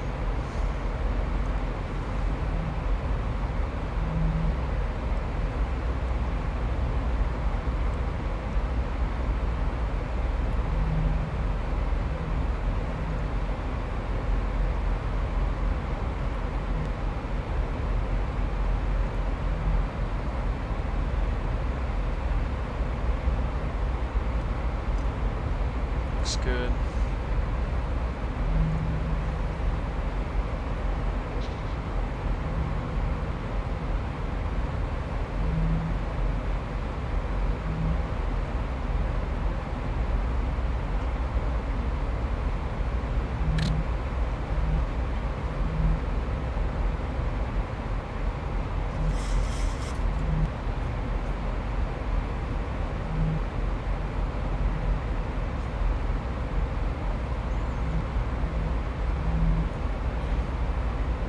Yeah.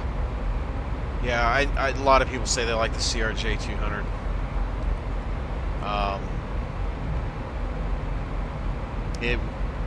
I've heard it's really good too. Yeah, it wouldn't be a bad one. Would not be a bad one either.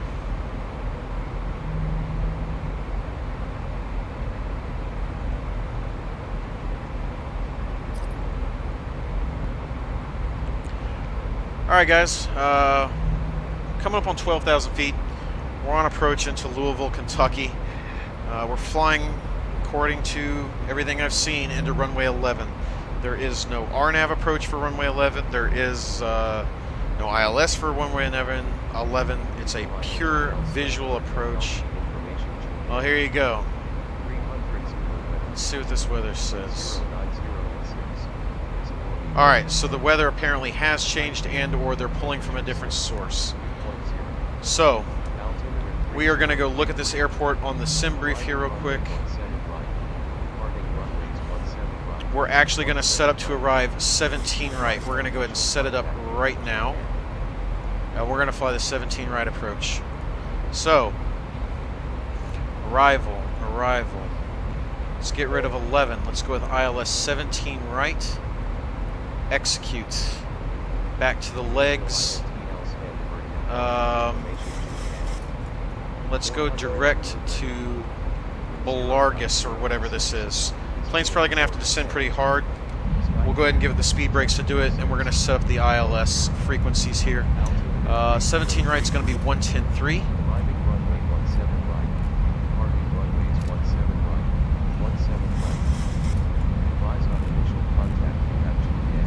Alright, there we go. Altimeter 3033. Going direct into Belarus. Belarus is not quite the top of the approach, but that's okay. It still gives us plenty of room for the landing. Guys, if you're new here, if you haven't already, as we're getting ready to come into Louisville, please do hit that follow button. It'd be really appreciated as we're trying to get the channel growing. Alright, here comes 10,000 feet. We're going to go ahead and get all the lights turned back on. Landing lights come on, the runway turnoffs can come on, logo can come on, wing lights come on. Engines can go over to continuous for the landing. We'll double check the overhead panel. The pressure is coming down like it should. Everything looks good. Excellent.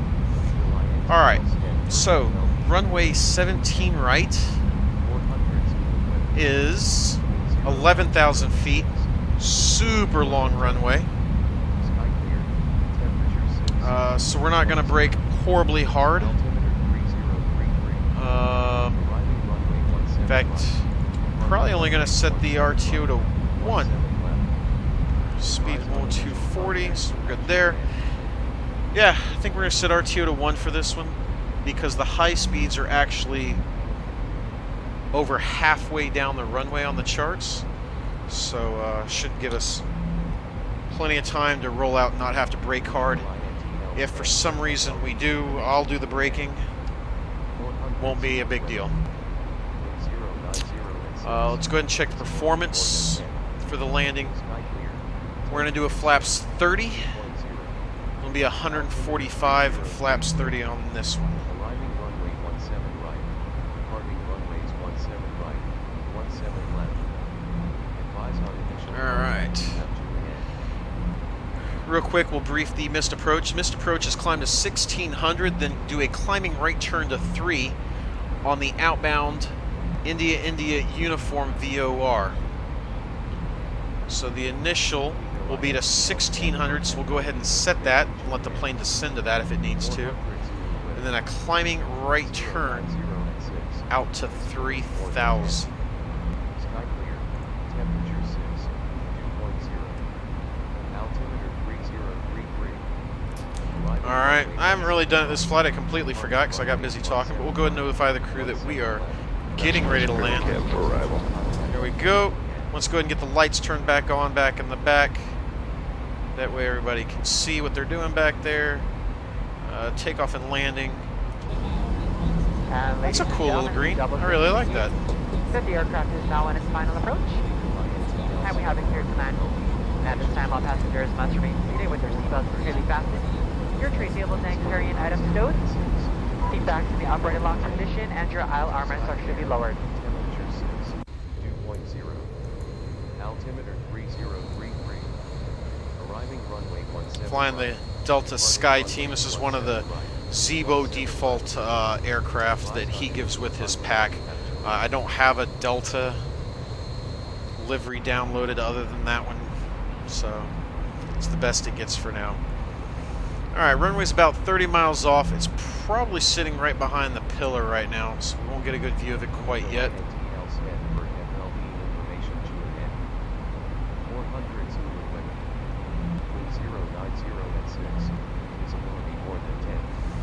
Alright, we need to be below 3, just before charcoal. Looks like charcoal to me. There's that climbing right turn for the mist. Okay.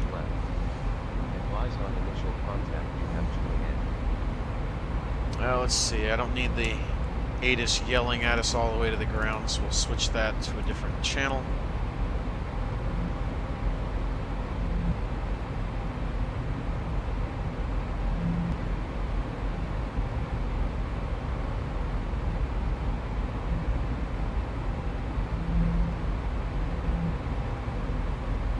While this flies the approach a little bit, I'm going to go ahead and start setting up for the next flight. I'm going to get SimBrief pulled up.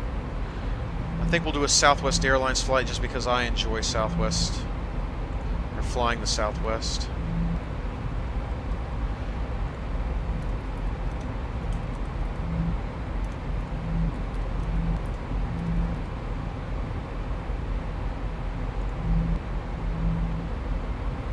Being another 737-800. That way our SimBrief is up and running and we don't have to wait on anything, at least on that end. What I am going to do is I am going to shut down the sim real quick. I've seen other people, if they just try to restart a new flight, have a lot of issues doing that, so we're not going to do it. What we'll do is close the sim, restart the sim real quick, hop right back in, get things set up. I don't know Southwest even flies out of Portland. Don't care, so we're probably just going to grab a gate and get going. That way it's not too late by the time we're finished.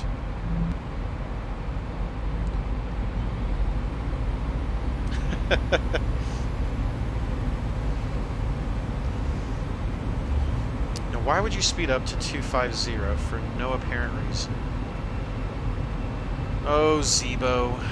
Why do you treat me so?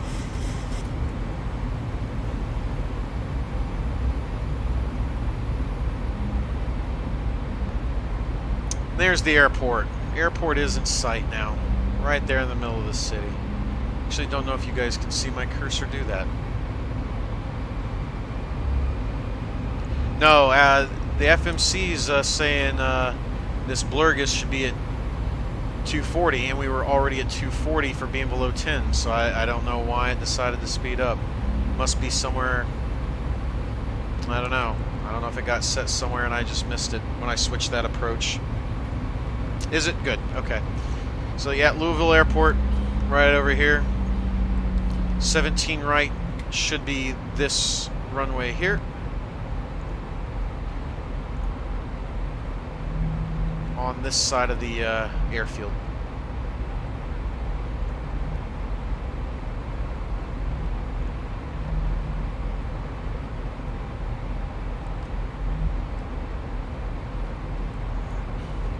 Alright, we're about 15 miles, and see now it went right back to 240. Thank you, Zibo.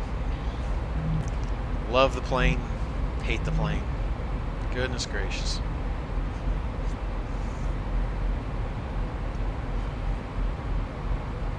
You have to be below 3,000 here.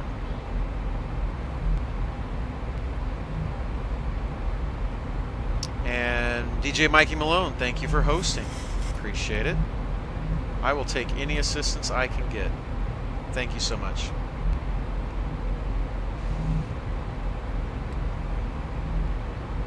All right, we're going to go ahead and go flaps 1. Start getting the plane set up for the landing here.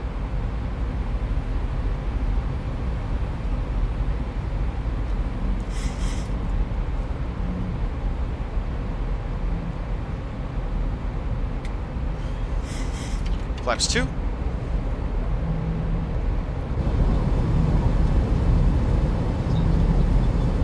Flaps 5.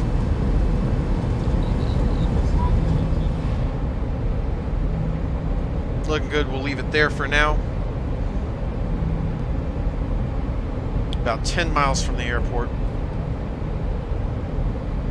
Get a little slower. We'll go to flaps 10. Really start getting the plane slow. Drop the gear right around 7-8 miles, give or take.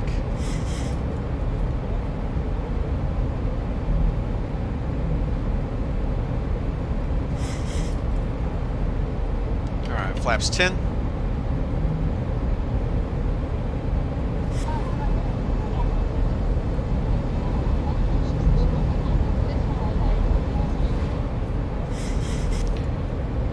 Arm the speed brake. Here comes the approach. We'll go ahead and grab the approach.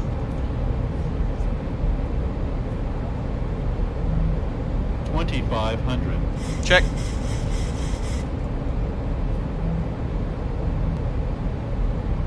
Why are we not grabbing the approach? I have been having so many problems with the planes not grabbing the approach recently.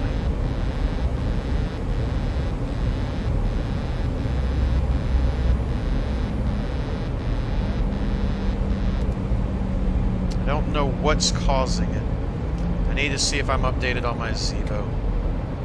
It's the only thing I can think of. Now we're really going to have to fly this bad boy over.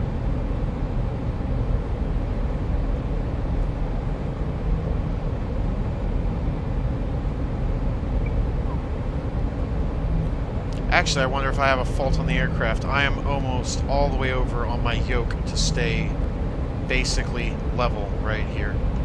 Huh. Interesting.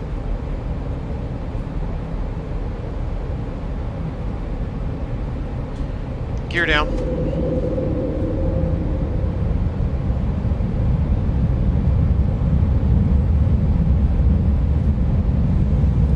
Flaps 15. Now let's see if it'll grab the approach.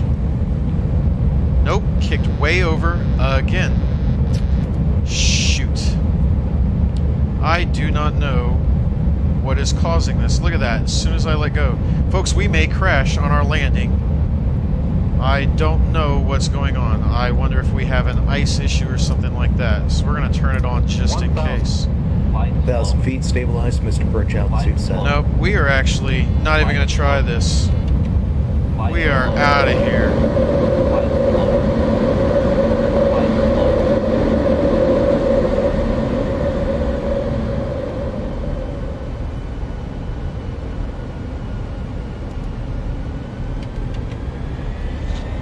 We're going to try this again.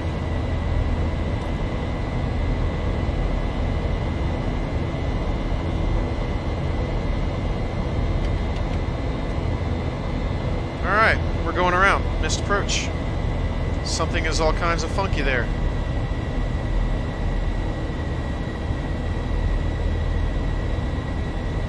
So that was our runway right there.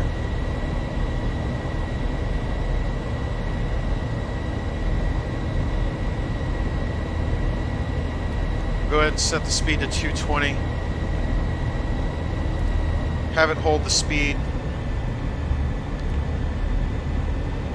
We'll go ahead and fly this right-hand turn that's coming, since that was so out of whack.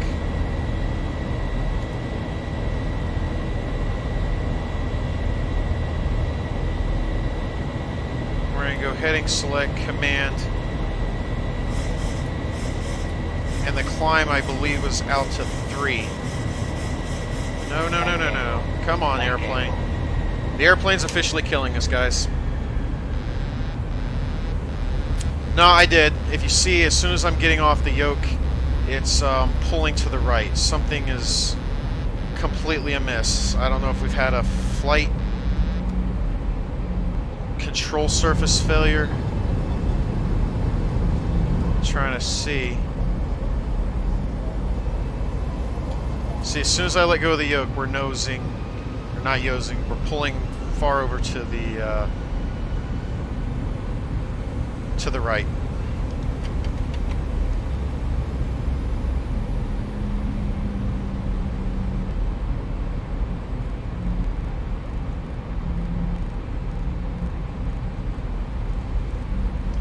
We're just going to fly this for a second and see if we get this airplane to fly like it's supposed to. Something's not right. There it goes. Now it wants to fly. Look at this. What's wrong with you, airplane? Maybe we had some ice. There's no clouds, but maybe. Maybe we picked up some ice. 1,000 to go. So we're going to fly this thing to 3,000 feet. That's the mist. See if this plane wants to fly. Now we're just going to descend like a rock. Come on now. 1,000 to go. I think the airplane's officially killing us, guys. There's no way around this. The plane is killing us today.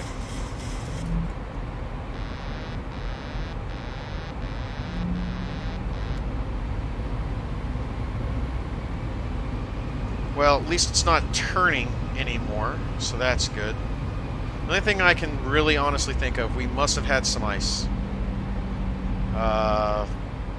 Even though there's not a cloud in the sky. And the temperature's too warm. It's at a +6. We shouldn't have had any ice. But I've turned on the anti-ice, and now we're not having the issues. So we'll see. We're going to try this again. We're going to keep flying out here to the go-around point, and then we'll do this all again.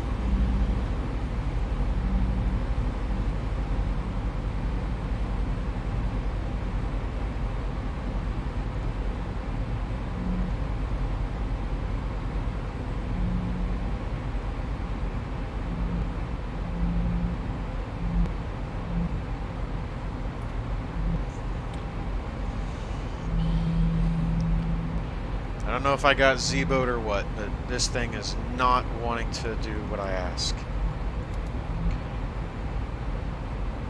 Let's just do this.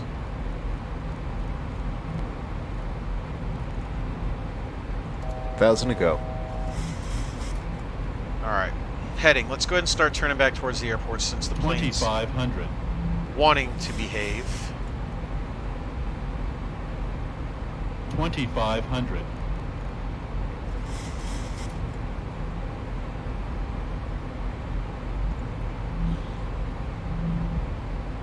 We gotta pull stuff up real quick and find out which way we need to turn to get back to the airport here. I think it's another just big right turn, since we're flying our own vectors here. We'll go to 300.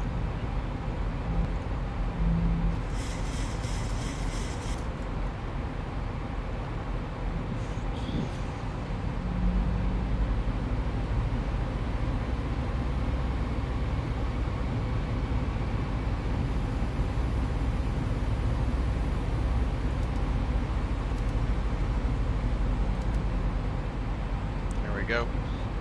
That'll help us find our way back to the airport without having to look at a chart every 2 seconds.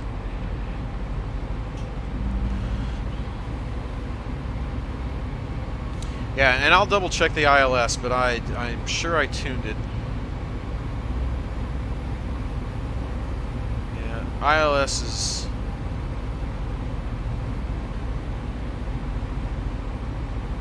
.3 for 17 right. 110.3. Nope, definitely set. And we actually, if you notice, we actually had the ILS picked up. It just started that banking off to the right for whatever reason. So I think I'm just going to leave the anti-ice on for now. That seemed to fix what it was doing, so hopefully that fixes what it was doing.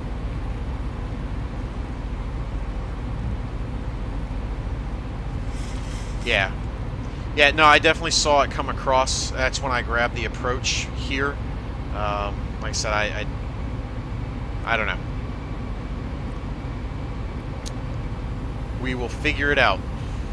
Well, I don't know that we'll figure out what happened, but we are going to get turned around here for a new approach.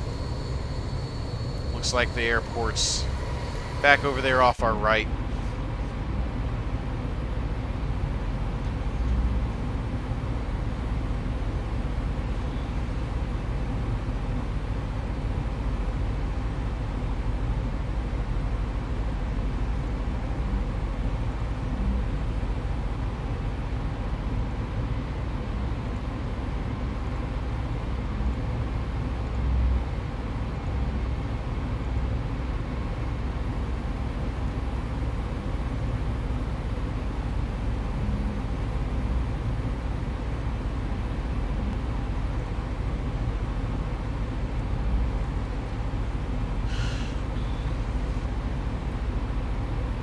Trying to get a sense of where this airport is now.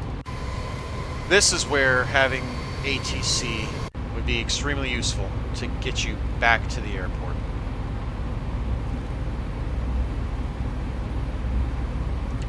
We just kind of have to fly this and figure it out.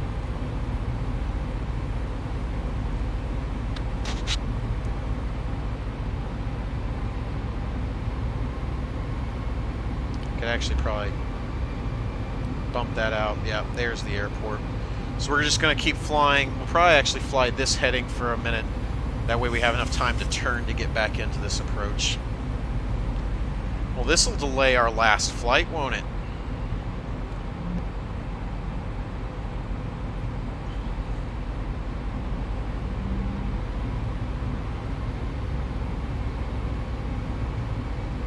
Alright, let's go ahead and rearm the speed brakes.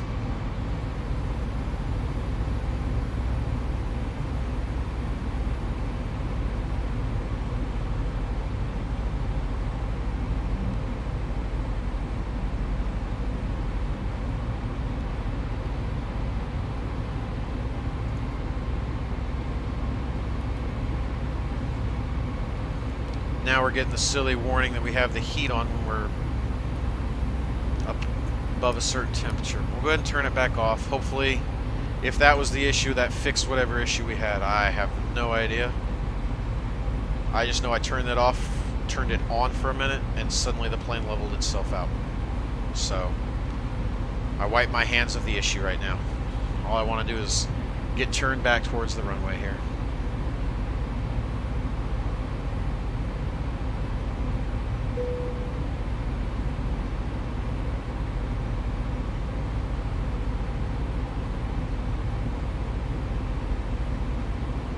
Wanted adventure.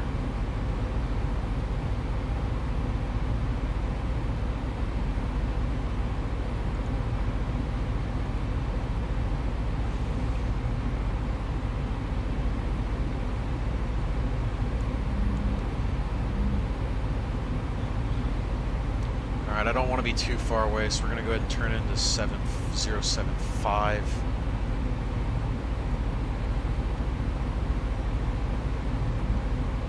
Oh yeah, yeah, because there's plenty of simmers that would try to force that bad boy in. Yeah, yeah.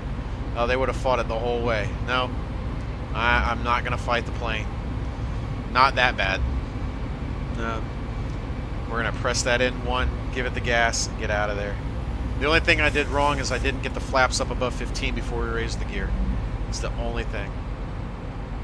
But I don't think you have to do that anyway when you do a go-around, because your gear you don't pull up till you're on your positive rate, which you may still have flaps 25, 30 if you're really close to the ground. So I don't think that's actually even wrong now that I think about it.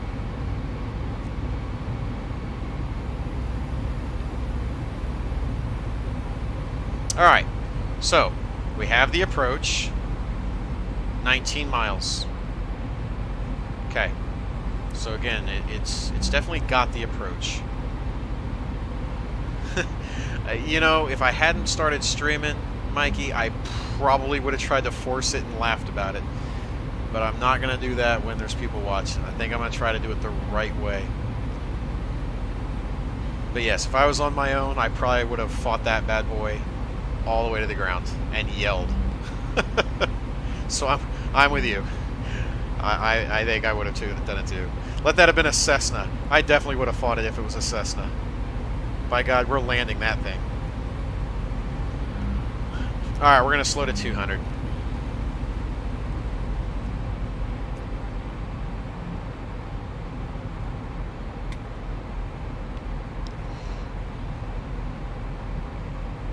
Come over to 090 now.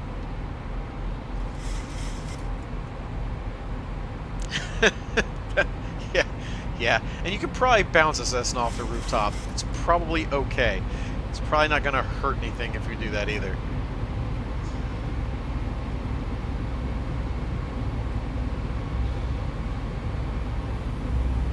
Alright, we're going to go ahead and turn in to catch this. I guess that's charcoal, I guess is how they say that. I don't really know. But we're going to go ahead and start a turn to intercept that point so we can start setting up the approach again here.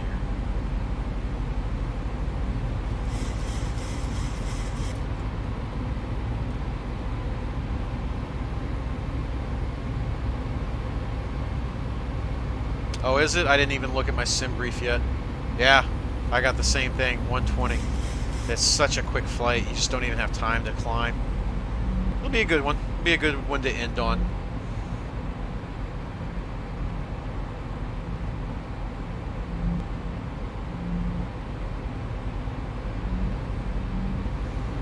Alright, let's double check our VREF now that we've burnt more gas. 144, not much change. I didn't expect it to change much anyway.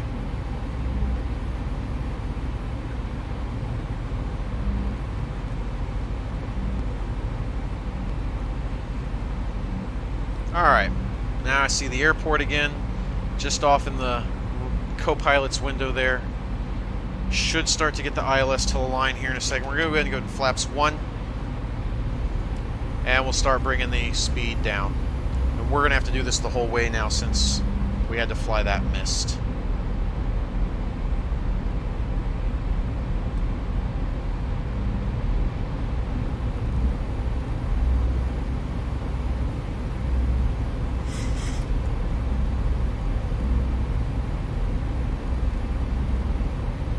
Alright, so here comes the approach. It's starting to slide in. Flaps 2.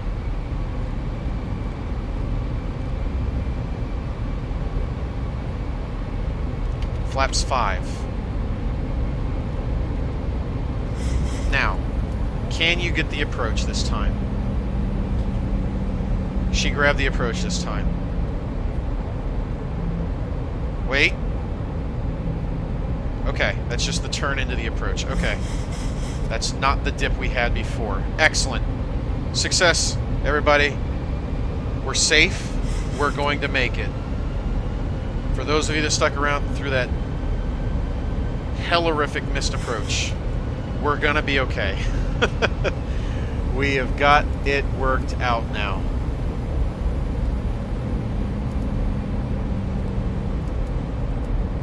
Okay, here comes the glide slope. We have the approach. We're at 11 miles, flaps 5.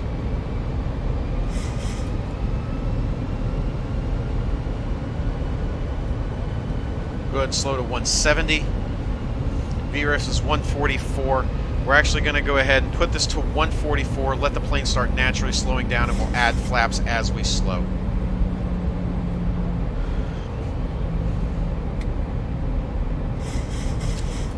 This looks much better than that nonsense we had a minute ago where it jerked the plane off to the right and nosedived us into all those innocent people pumping gas at their local 7-Eleven. Downtown Louisville, just off the nose right here. It's kind of hard to see in the dark, but it's these funkier looking buildings mixed in with the houses there. All right, 8 miles, gear down. Flaps 10.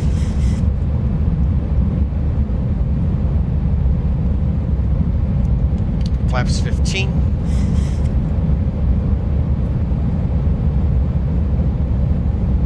Where are you going, airplane? Where are you going, airplane? It just did it again on approach. Okay. Now I don't get what's wrong. Is this an issue in the approach? There's an issue with my flaps. That's the problem. This is a flap problem. It's done it every time when we've gone flaps 15. We have broken flaps somehow. Problem identified. So, we can fix this. This I can fix. Flaps 15 is a 151. We will just do it at flaps 10, hopefully. Maybe even at flaps 5. We may have to come in super hot. Let's get this up to 160. 165. Let's try that. Stabilized, Mr. Birch, altitude set. Yeah, we're not stabilized, but I don't know that we're going around again. We are all going to die. Hang on to your shorts, ladies and gentlemen. This is going to be a ride. If it will, we're going to try to let it grab the approach on its own again. We're going to try. But it's going to be a hot landing, so now we are going to go ahead and give it the old Lucy juice. We are going to brake hard. Nope, it's still doing it. I don't know what's wrong. We're just going to have to fly. And I'm just going to have to manage it all the way in. I am almost in a full left turn to maintain this. We're waiting to die. I am going to try to still do flaps 10 just so that we're not burning the airplane in. Yeah, I'm at about a 45 to keep this thing halfway level. But we're kind of back on it. We're okay-ish. Please make sure your seatbelts are fastened 500. securely around your waist. We will not go around again. If we eat it, we eat it this time. Let's go ahead and my aircraft. There's no point trying to let this plane handle any of this. Flight slow. Flight slow. Flight slow. Yes, put your heads between your knees. 200. Flight slow. Call your parents quickly if you wanted to talk to them. Flight slow. Here we go. 100. Flight slow. Flight 50, slow. 40, 30, 20, 10. Ooh, we're hot. Whoa! Maybe we are hot, but we are on the ground. That's the ground. I don't care who you are.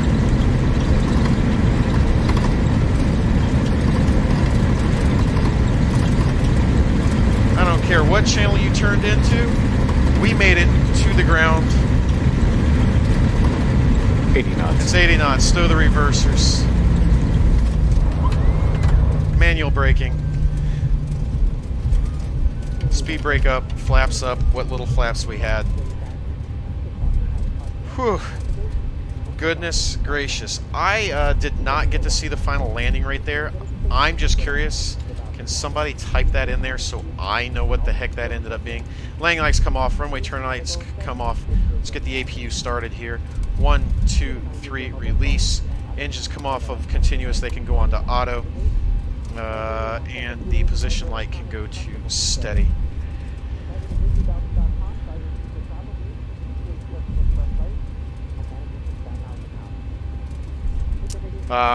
I'll pull it up on FS Cloud here in a minute. FS Cloud has it. I was just kind of curious what it popped up with, because I know it does the little pop-upper. Let's see. I think we're just going to pull into whatever random gate we find. This looks like the UPS cargo, so this probably won't be where we want to go. So let's see if we can't nose this bad boy over hard to the left and figure out where real planes land in Louisville, or park in Louisville. Does anybody happen to know where the main terminal is in this place? Oh, wow. Okay. We should have braked hard even if we hadn't. The main terminal is actually all the way back at the start of the runway. So we've got a little bit of a taxi ahead of us. Not a big deal. Alright, flight directors can come off from both sides.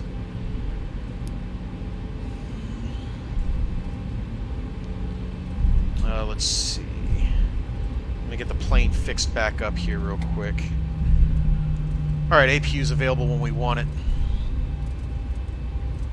Turn-offs are on. There we go. Okay, everything's good for the taxi. Flaps are up, RTO's off, speed brakes set. Back to normal. Okay.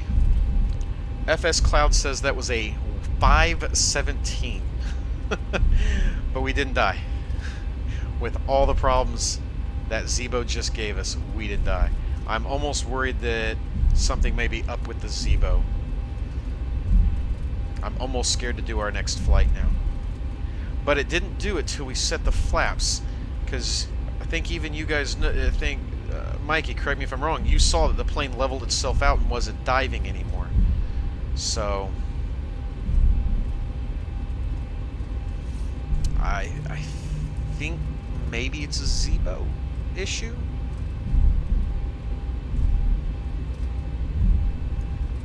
So I don't know if that's a Zibo issue or this particular flight. We'll have to just see, I guess. Alright, while we're taxiing, I am going to start setting up my Navigraph for the next flight so that we have no issues there. We're going, where are we going? We're going PDX. Let me hop over to SimBrief and grab our route here real quick.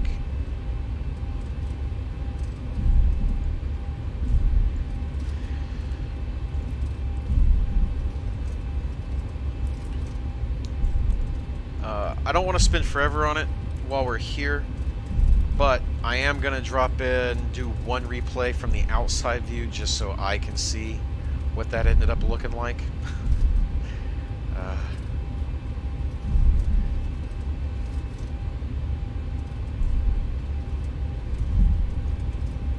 Here comes the terminal off in front of us to the right. We got to cross this runway and then we'll do a right turn. So we're going to do one replay. It'll be the outside view just so I can see how funky it was. Normally I'll do one from the runway, the tower. I think we're going to skip that since we know it's a horrible landing. And then we will we'll jump up and get our next flight started pretty quick.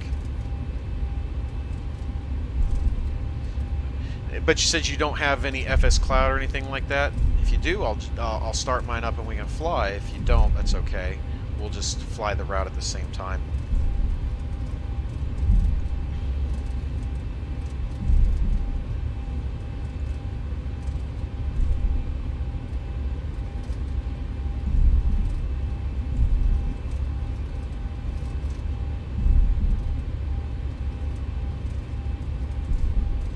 I am not even going to stop at this hold short. We are just going to cross some runways.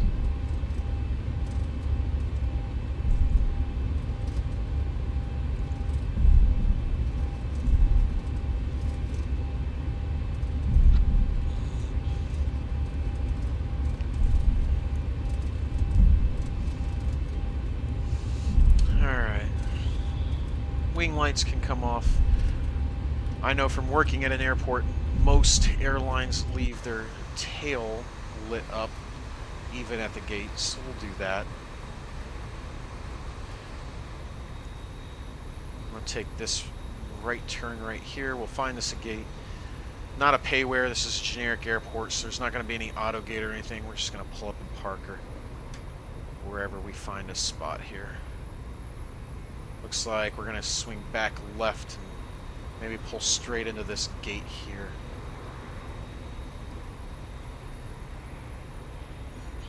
Yep, that's what we're going to do.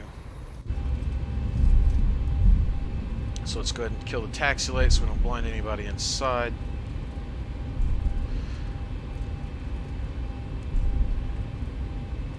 See if we can tell which way this gate actually faces. These gates face 6 ways from Sunday. What in the world is this gate configuration? Okay. Guess we're not pulling in there because there's a southwest at that point. Unless we're going to come down here and do a giant U-turn. This has got to be one of the dumbest gate designs I think I've ever seen. Let's turn the taxi light back on just to make sure we don't run out of tarmac here.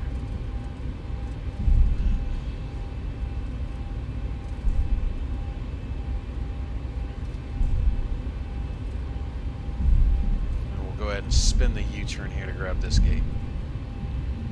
So weird.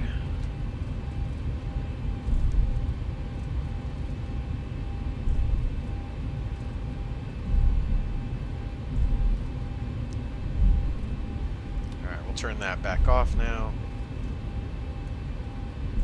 I guess we'll just share space with a Southwest Airlines here.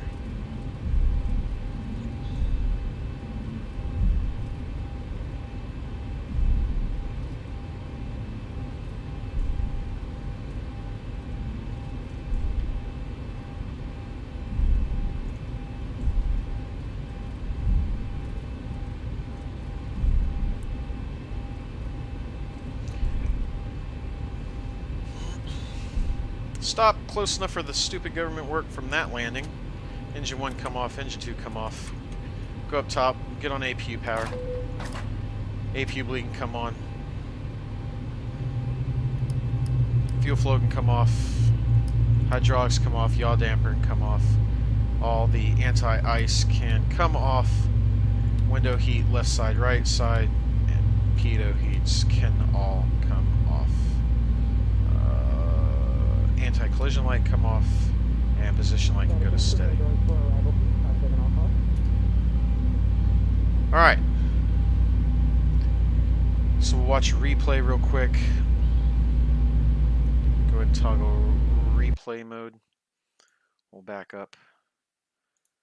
Watch this fight from the outside. Right. Let's see how badly this was about to go.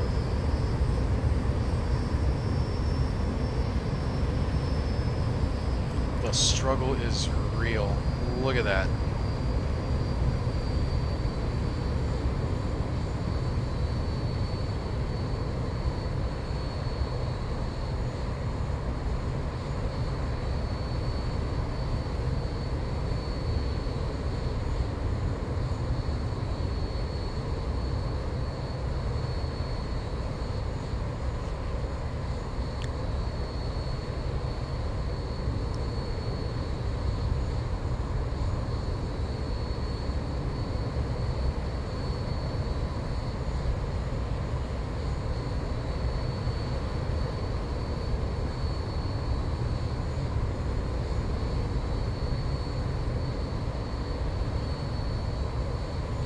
We were squirrely the whole way in. Not surprised, but man. We came in fast. Didn't really get a chance to flare it out well because I was fighting the controls. You know, considering, I'm not overly disappointed with that. Considering the issues. That could have been a much worse train wreck than that ended up being. Huh. Alright. So, you're probably going to get a black screen here for a second because I'm going to quit out of X-Plane to restart it for our new flight. We are already ready to go with everything other than restarting. And we'll just do the desktop for a second, I guess. It's okay. There's nothing special there.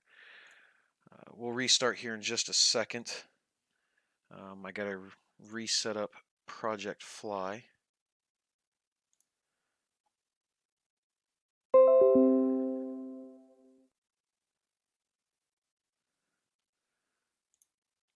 It's about the only thing I'm now missing is the Project Fly KPDX to Seattle.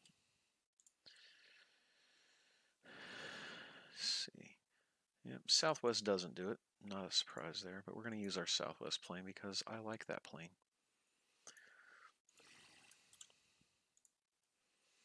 All right, Project Fly looks ready. Sim brief's ready. We will go ahead and get X-plane running again.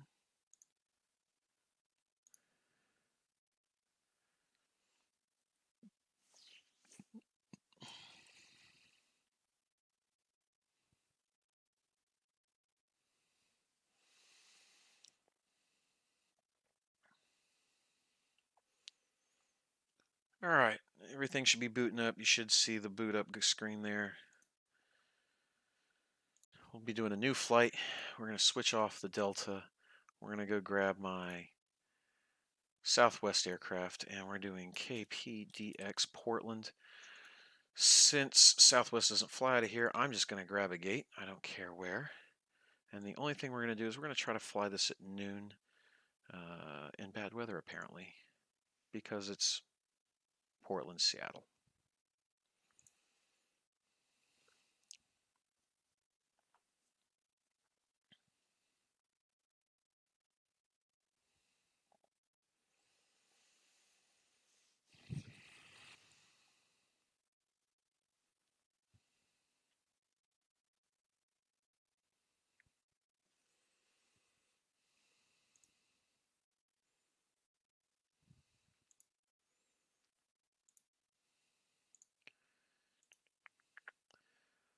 I've got the Hawks 7 approach for Seattle, and it looks like 16 left.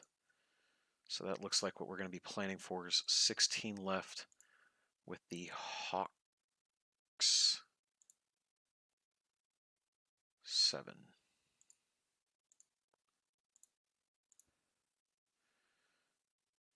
For those of you who may be joining.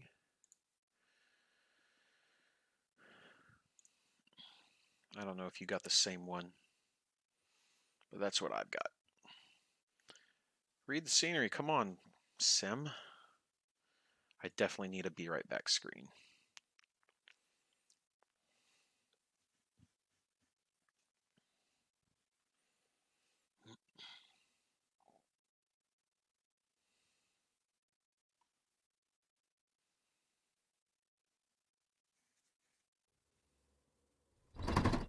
Okay, Sim's loaded up. We'll give that a second to kind of stabilize itself out. Looks good on my end for you guys. It should pop up for you all in a second. Yep, same approach, good. And 16 left. All right, so we've got all the same setup. And we do have rain, look at there. Shockingly enough. All right, we'll go ahead and get the ground power set. Chocks set. We're not going to start the leg quite yet. Let's go up here.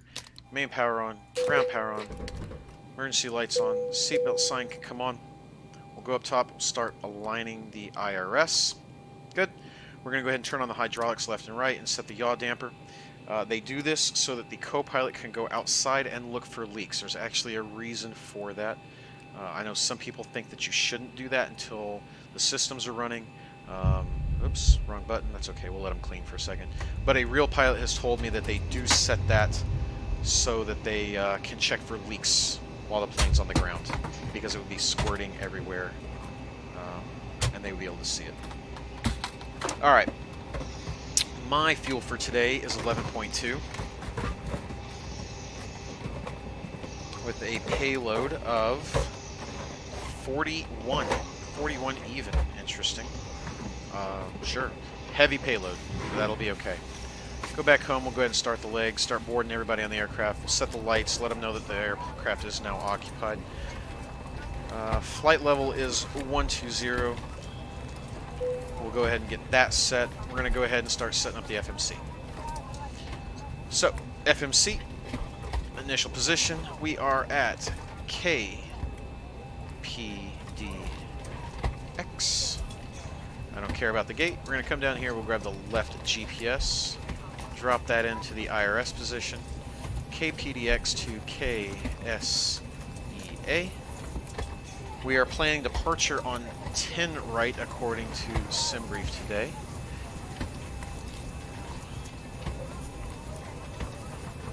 So it looks like when we do our pushback, it'll be a tail right from where we're at.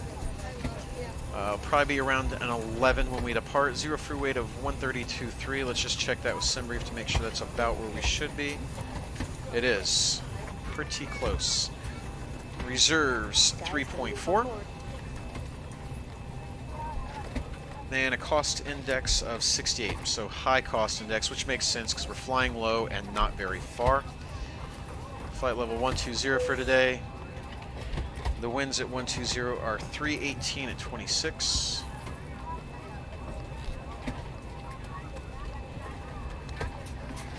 But it is, oh my god, cold.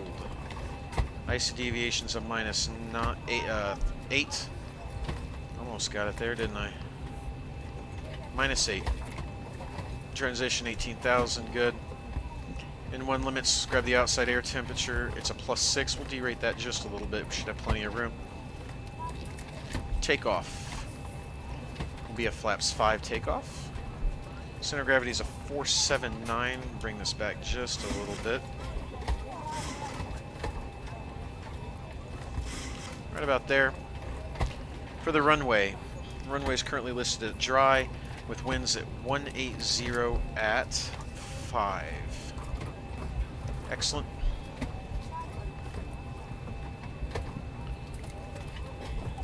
That gives us a V1 of 137, VR of 138, and a V2 of 147. Come up here and we'll plug 147 in right now so we don't forget.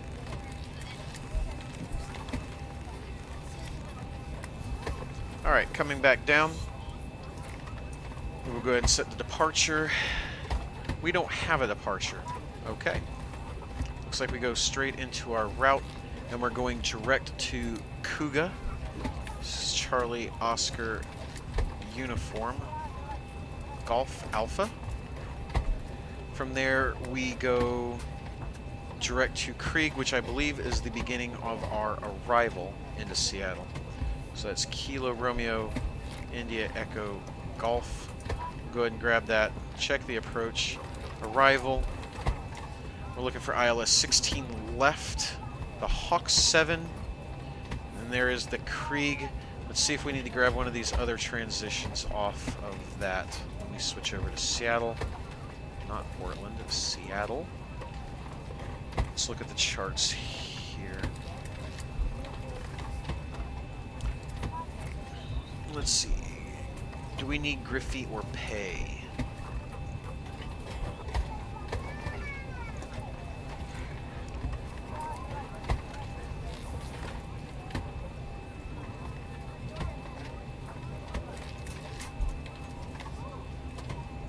It looks like we're gonna grab Griffey.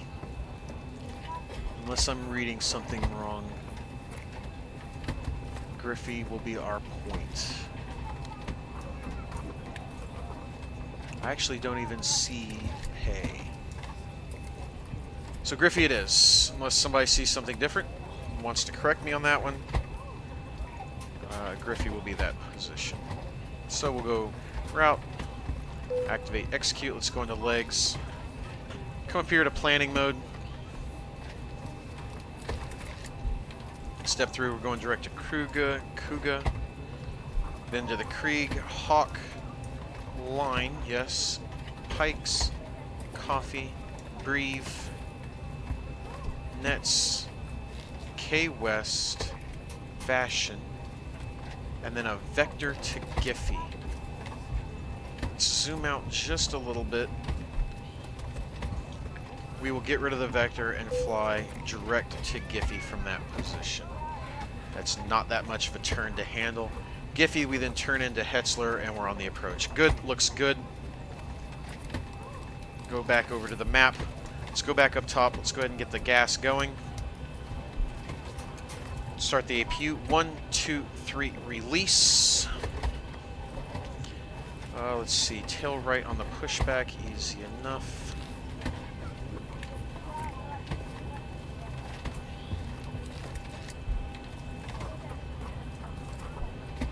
Seattle Airport sits at 433. We'll set this to 450. Go ahead and start buttoning up the aircraft, get the passengers inside ready. We'll throw in our quick welcome speech. Hello, ladies and gentlemen, for the flight deck. Welcome aboard. And we need the Portland ATIS real quick, like 128.35.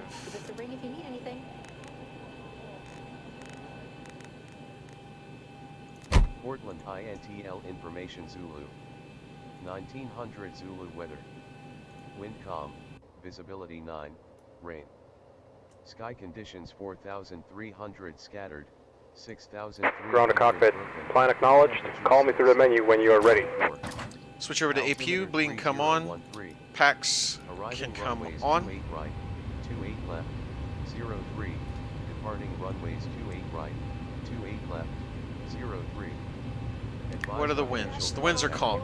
I don't think that's right. I think when the winds are calm, you're supposed to fly runway 10. It doesn't work in our favor to fly 10, but I'm pretty sure that's the correct setup. We'll go ahead and disconnect the GPU, and we will start the pushback. Sky conditions 4,300 scattered. Ground to cockpit. Tow is driving up. Temperature 6, 2.4. Okay. Altimeter 3013. Set this to 120. Runways 28 right, 28 left, 03. Departing runways 28 right. Man, we do not get high on this one, do we? Advise on initial contact. You have Flight director's left side, right side, come on. RTO. Set for the auto brake.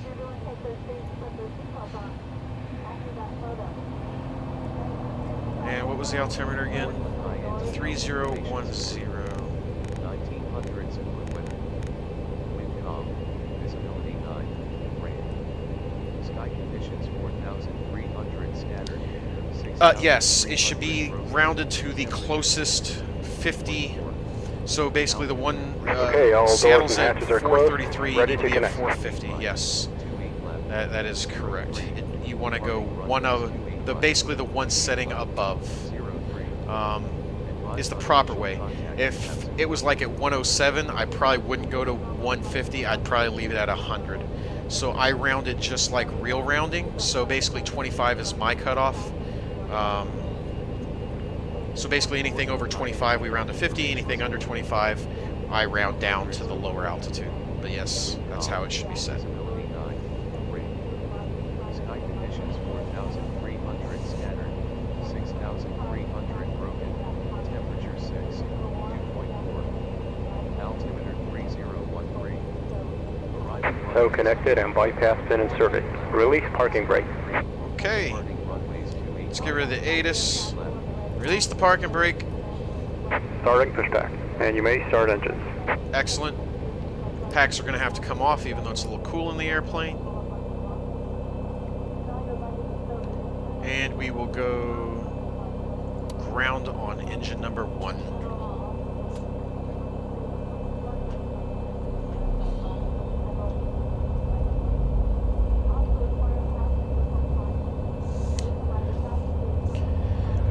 You set the altitude for higher than cruise altitude? No, because if you set it too high, you're actually going to get a warning that you didn't reach the altitude you told it. So, no, you want to set it to what your assigned top of climb is. Yeah. You'll actually get a caution if you don't reach the altitude and start a descent before reaching that altitude. Oh shoot, we're gonna have a hot start.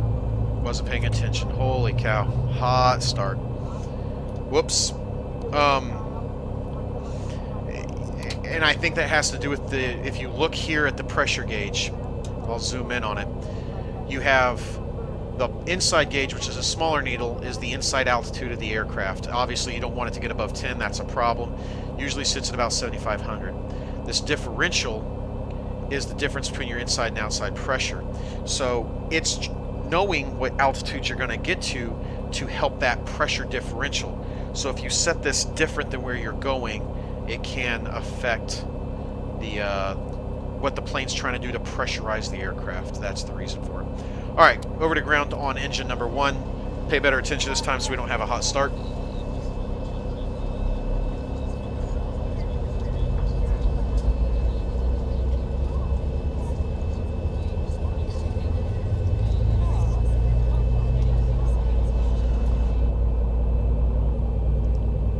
There's 20.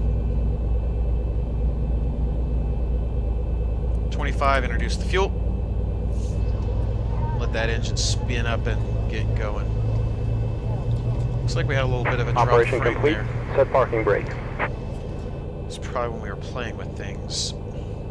Parking brake set, sir. Alright. Disconnecting tow. Should have engine cut off on 1 here in a second. Alright, there's a starter cutoff for engine number 1. Light has extinguished. Good.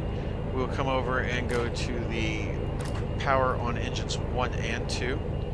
We will reopen the airflow, turn the APU bleed off. APU can come off, and we will start heating the windows left side, right side, and the pitot heat.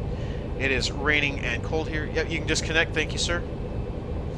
So we will go ahead and get the anti-ice on. I am not taking a chance this time. I don't care. We'll probably fly the entire flight with that because of the rainy conditions all the way in Seattle and here, and the super cold temperatures. Go ahead and turn TCAS on. We're not flying anybody, so that doesn't really matter. Hand signal on the right. We'll see you next time, and have a safe flight. I guess we'll go ahead and get some wipers going.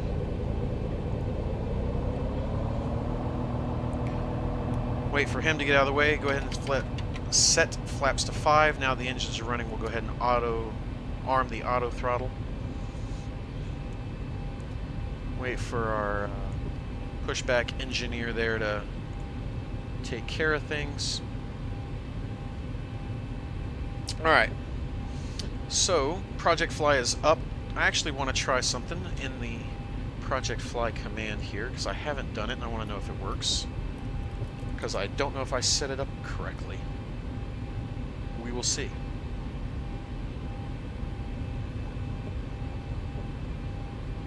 Alright, pin's gone good.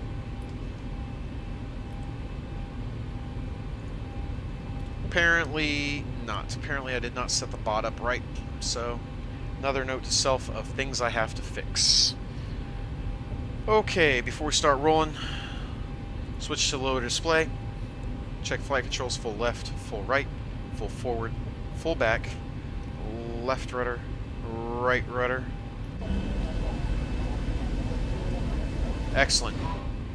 Turn off the lower display. Parking brake can come off. Taxi light needs to come on. And we'll introduce a little gas and get rolling here. Engine's over to continuous for the takeoff.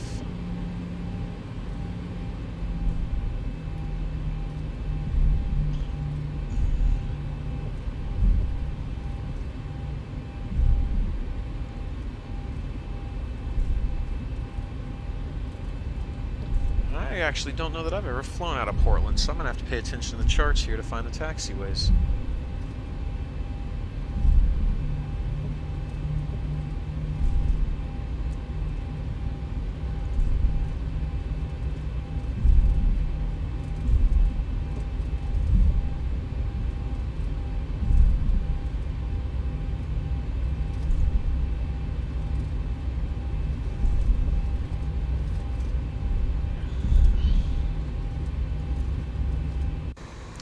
Here's our nice Southwest airplane, nice new 800, and in the typical tradition of Southwest, we're going to taxi at like 20, None of this 15 nonsense for Southwest.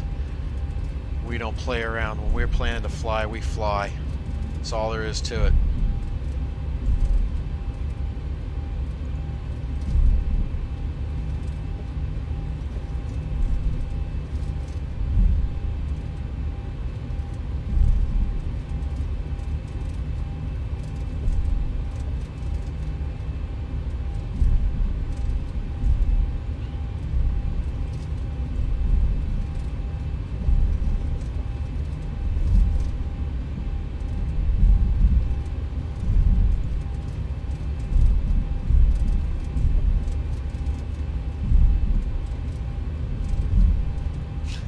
Yes, we fly even on the ground.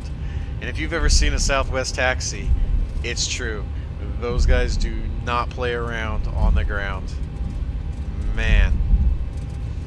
Their ground crews probably never have issues with turnaround times because they get to the gate so quick that they probably get bonus turnaround time. It is nuts. But we'll settle in at 25. I can live with 25 on the taxi.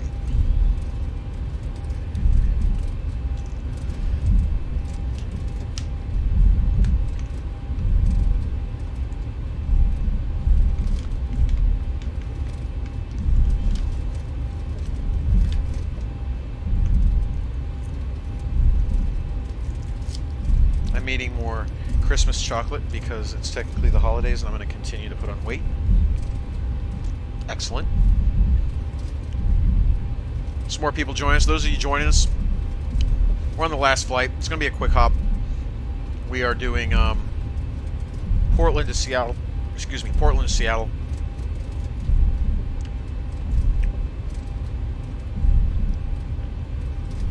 It's going to be a real quick flight.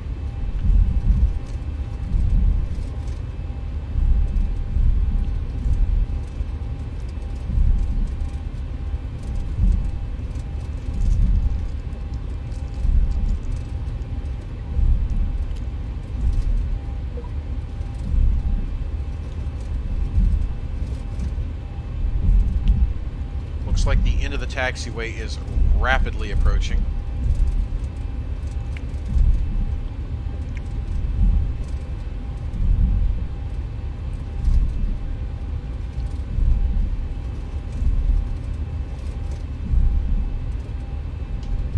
So we'll slow down a little bit. Don't want people sick quite yet. We do have an hour flight ahead of us.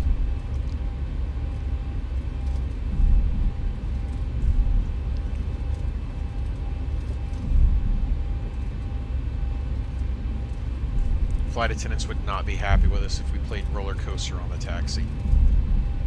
10 right, signs check out. Apparently we found the right taxiway.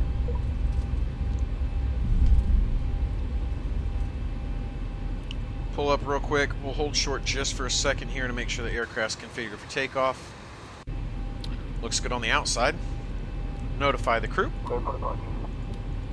Lights over to strobe and steady. Landing lights come on.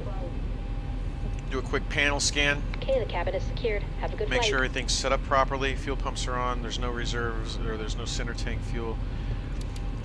66.4, good. 66.4, good. Both engines are balanced on the power output. Ground power is disconnected. The APU is fully shut off. Lights are on and in their proper positions. Isolation valve to auto. Actually, you know what? Let's leave you closed. Alright, let's go.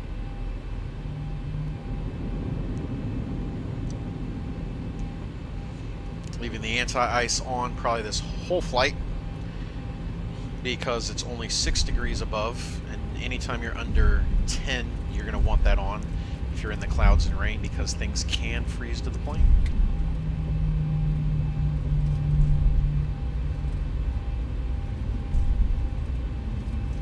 Alright, let's get lined up on 10 right.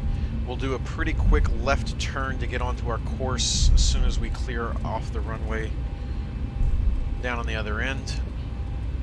There's no other traffic, there's no need to stop. 40%, let the engine stabilize at 40.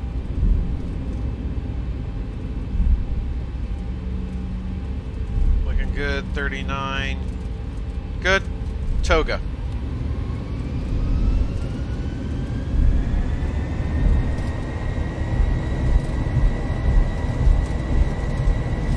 airspeed's alive.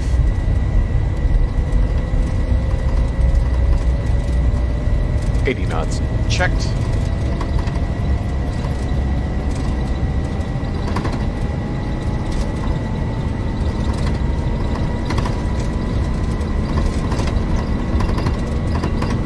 V1, rotate. Rotate. Positive rate. Gear up. Pitch up to 15 degrees. Good. 400. Check.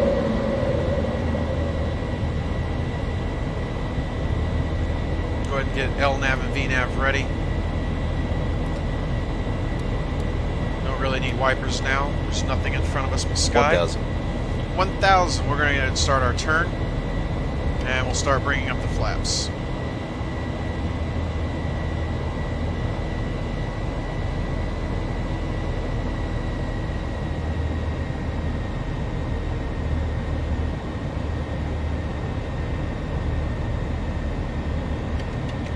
Keep bringing the flaps up as we come through the turn.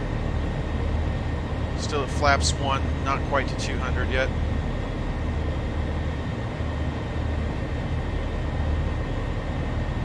This is when the Zibo handles like a dream. Look at this turn. Man, it's flying it like a champ. Flaps come all the way up.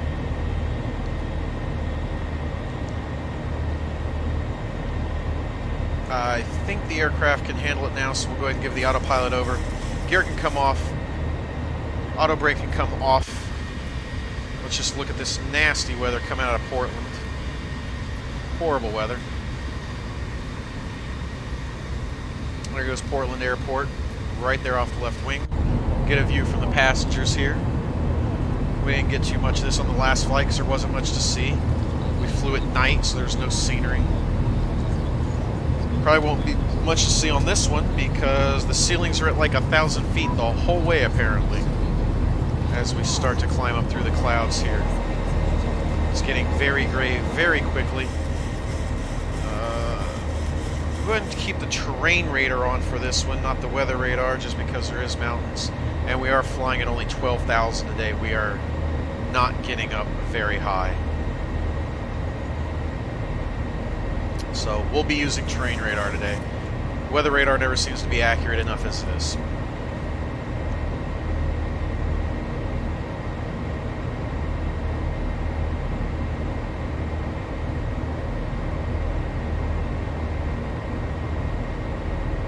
There's the clouds. There is nothing else to see. Probably the rest of the way. All right.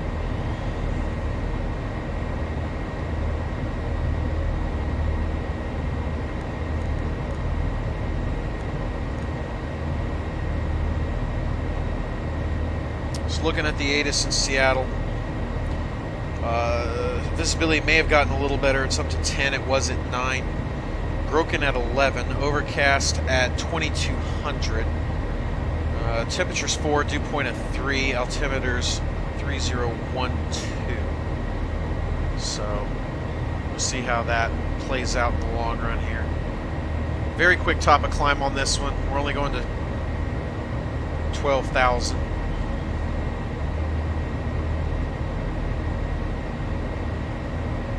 It is such a short flight.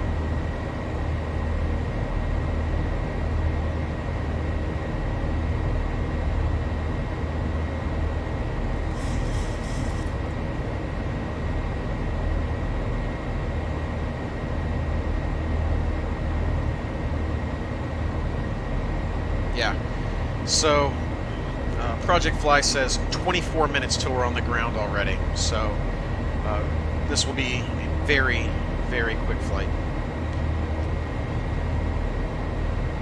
In fact, the arrival is already within 40 miles and we'll be on the arrivals. So strap in, boys. You're not even getting drinks on this one. Thank you for flying Southwest. I may throw a peanut at you on the way out the door if you're nice about it.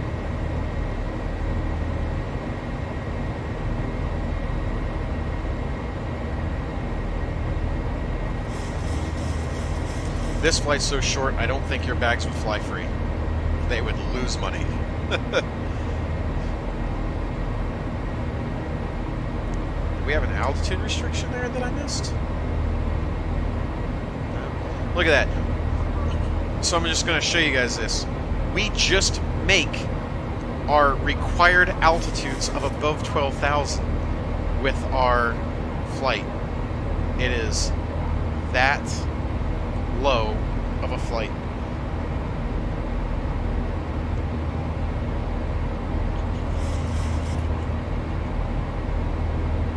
Thousand to go.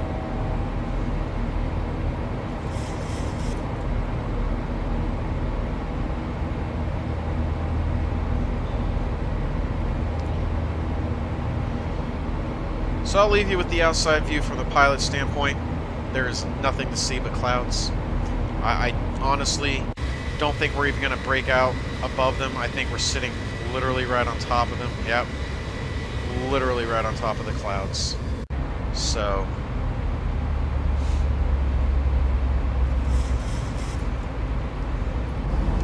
I'll let you look out the wing if you want to, but it's white outside. You can barely tell the difference between the white and the blue sky.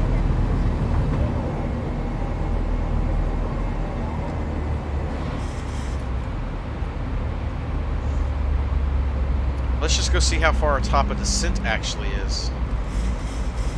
Oh, okay. So top of descent's around 75 miles. Okay.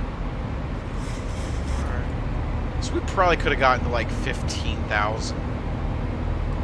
Probably. I think we could have. I think we could have made 15,000 easily. We might have even made 18.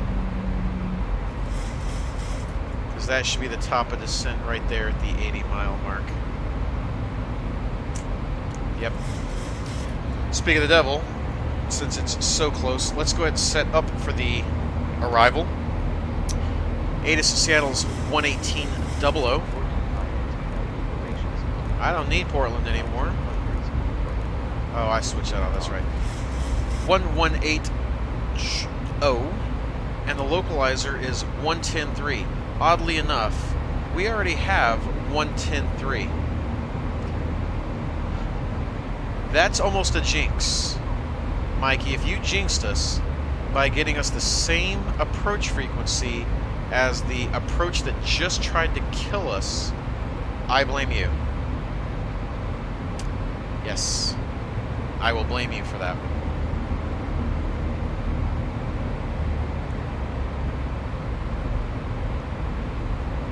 110.3. Okay. We're going to go ahead and brief the approach since we're doing this. Missed approach, climbed to 900 on a heading of 165, outbound on the Seattle VOR, cross Tebin at or below 2,000, then climbed to 5 on the Seattle VOR to Millet. Millet? Looks like Millet. Hold and continue to climb to 5,000. The final approach course will be 164. We'll go ahead and get that set in.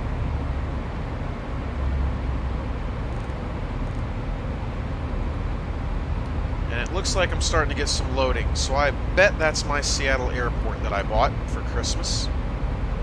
We are technically above 10,000.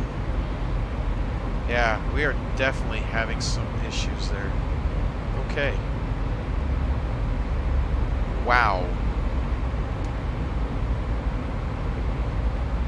I hope that's not the airport doing that. We're going to go ahead and turn the lights off.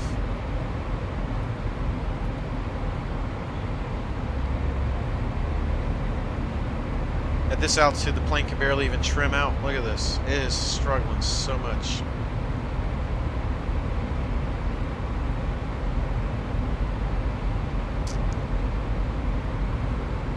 Clouds are destroying my frames right now.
This plane is just rattling like nobody's business. Wow.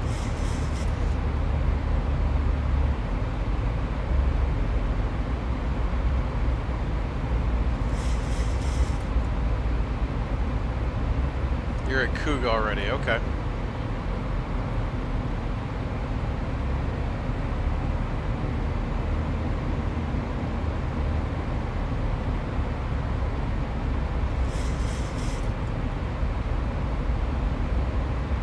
You must have been able to get off right at the same time I did, pretty much.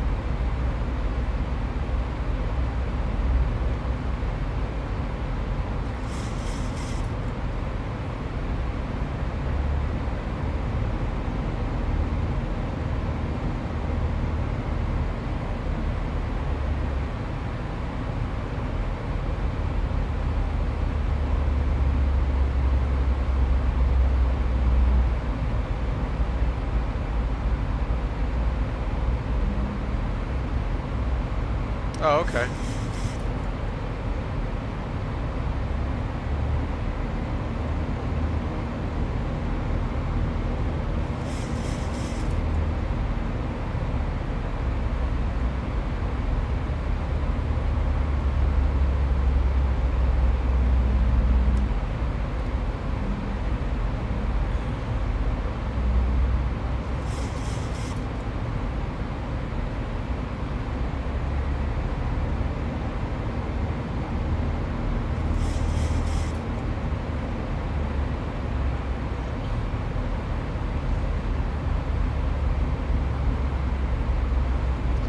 Be on the ground in 10 minutes according to this. Now, Project Fly does not take into account that we have to pass the airport and turn back, so it's probably going to be closer to 15 or 20 minutes till we're on the ground.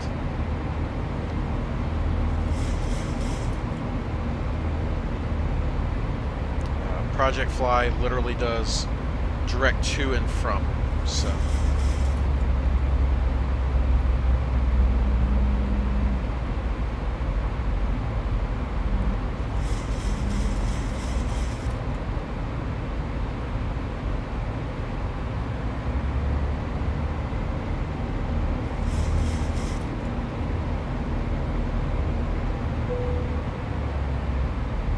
what are we getting warned about? Nothing. Just dinging the passengers. Well, ding the passengers all you want. I love how this plane is not trimming out. Speeds up, slows down, speeds up, slows down. It's just not wanting to trim out. That's what happens when your top of climb is 12,000 feet.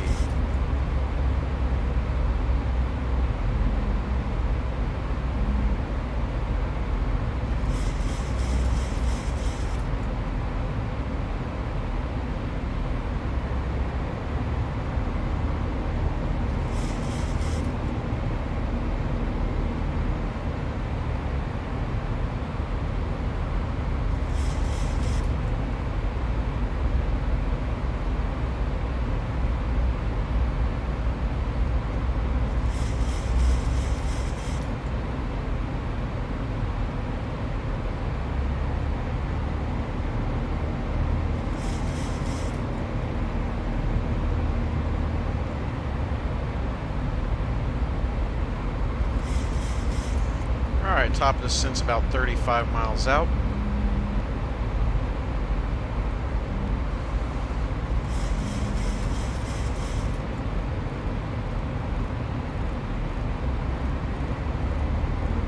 So we will get the plane ready for that.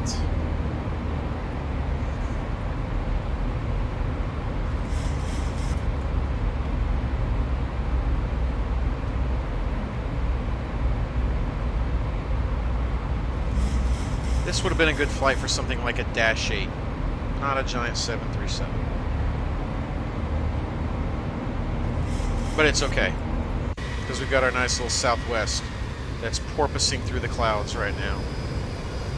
Swimming along, up and down, up and down.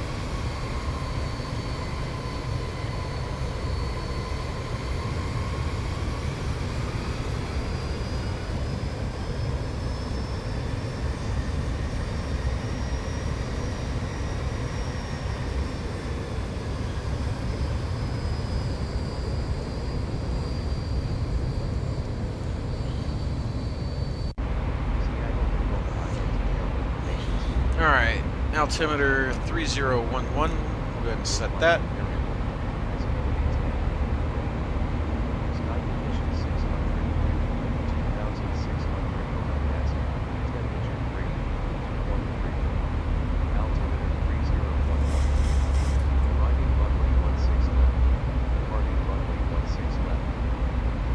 Okay.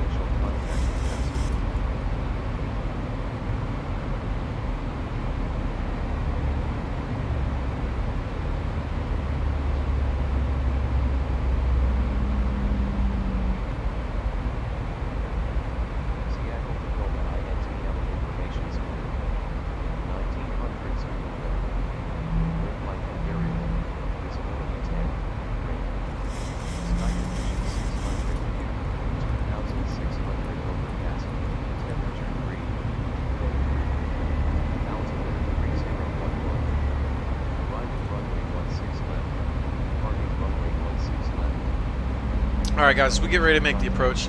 This is going to be the last flight. It's getting late here for me. It's about 1 in the morning here, and I still have a couple things to do around the house before I can go to bed. If you haven't already, please follow. It would be greatly appreciated. If you haven't done so already, I'm going to go ahead and post in the chat here a couple times. This is my YouTube channel. Please go over there and subscribe to that as well. There's actually one more video on the YouTube channel right now than there is on the Twitch channel, I believe. I believe we're up to 3 videos on the YouTube channel. We're only at 2 on the Twitch channel. Most of my flights in the United States. I will venture out and do some in Europe. I have done a couple in Australia, and I've done some in Asia. So go over there, enjoy those flights. Please subscribe. It would be greatly appreciated.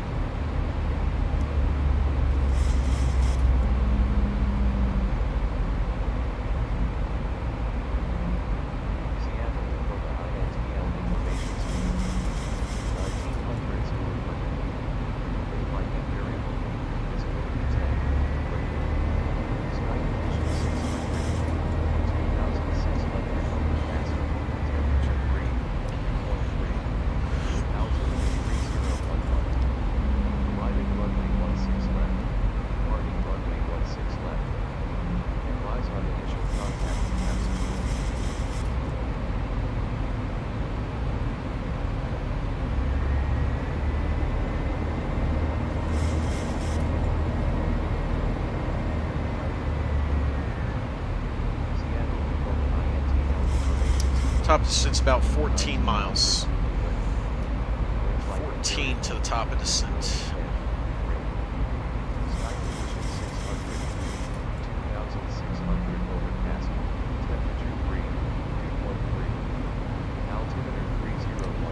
And we're landing on runway 16 left today.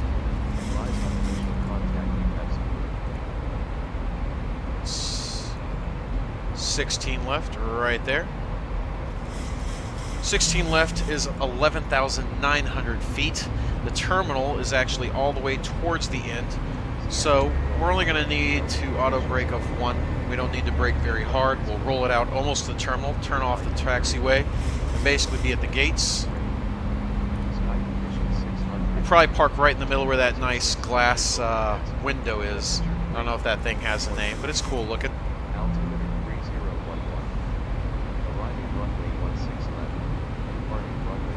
10 from Hawks. So you're just a little bit behind me. All right.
Yeah, if you're heavy, yeah.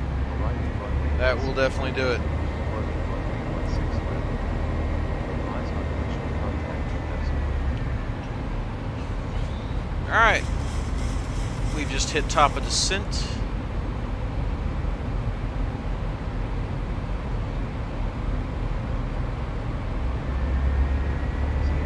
I'd love to show you the airport as we fly over it, but it's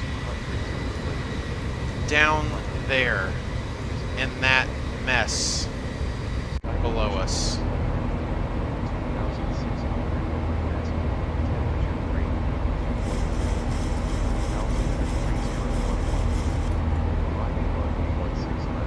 Alright, I'm going to kill the ATIS. We don't really need that bad boy anymore. I think I know the altimeter at this point.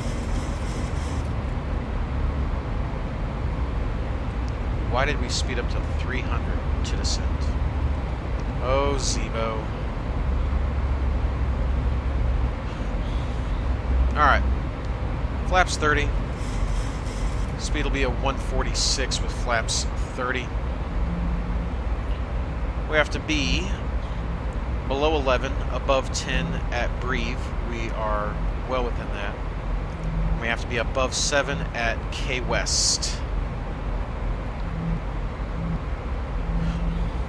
Coming down through 10,000, we'll go ahead and get the lights back on.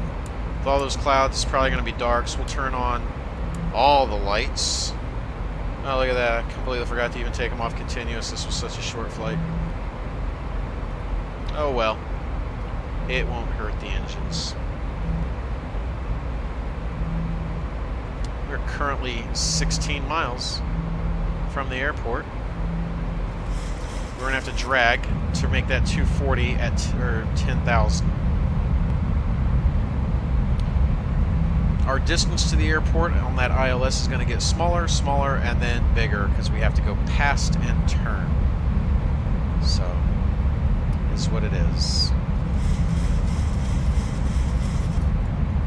We're just going to drag for a minute, get the speed bled off since we're already too fast for the altitude we're at.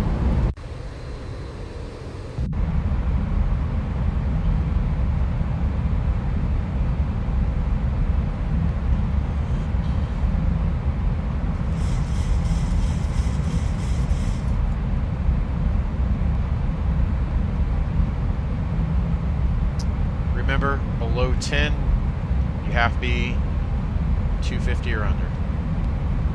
So we've got to keep dragging it out. We are going to be so close to this airport and then fly past it. It's always fun. As soon as we get to our top of descent from 6,000, we will start configuring the aircraft quickly for the approach. We will start getting flaps and everything else down very quickly to hit Hetzler. Helzer, it looks like. But we'll do it at the turn at Griffey. There's 240. Speed brake can come up. We'll go ahead and arm the speed brake. Hopefully we don't need any more drag. Hopefully the aircraft will fly itself the rest of the way. We level off a couple times here for some altitude points, so it shouldn't be a problem.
Alright, above 8,000 right here, wets.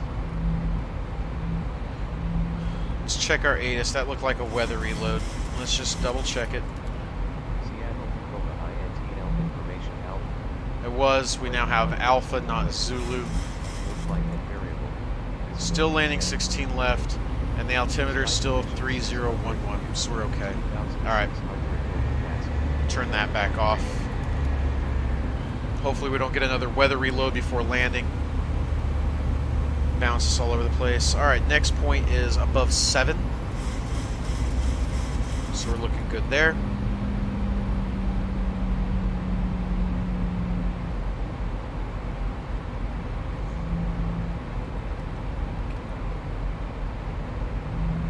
Then we're about 20 miles, 22 miles from Griffey, where we're going to make our turn in for the actual approach. The airport literally is off our left wing right now. Or I'm sorry, our right wing, but I still don't think we can see it. This is an issue with the Lewis script where you see this kind of gap. There is no gap in the clouds, that's the script.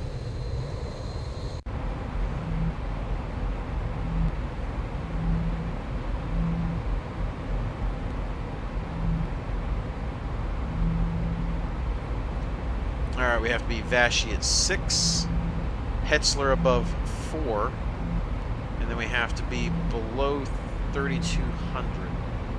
We'll basically be on the approach at that point. So let the airplane fly like it's supposed to when we get there.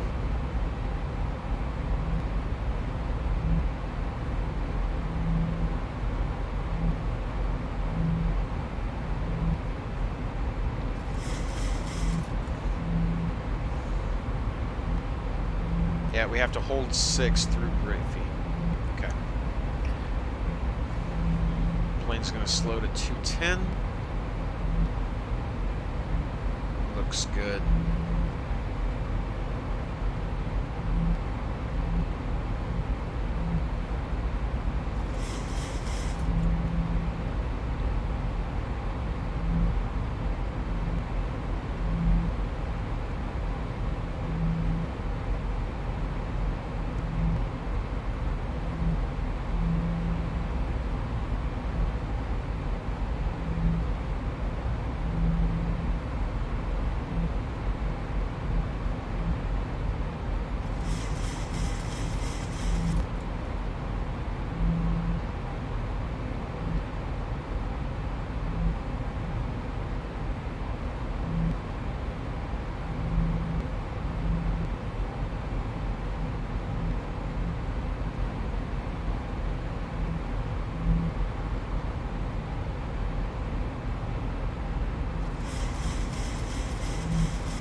Mikey, if you're heavy, I just thought about this, you're going to have trouble slowing down if you're not on top of that. So make sure you're watching your, you're probably going to have to use your flight detint on your spoilers a bunch. It's probably not going to want to slow if you're already too heavy.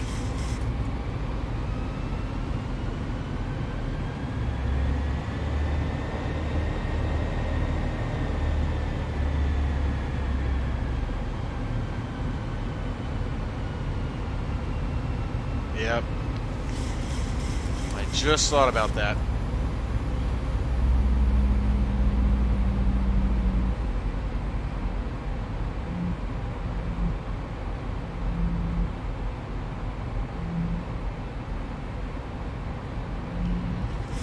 Ten more miles till the Griffey turn.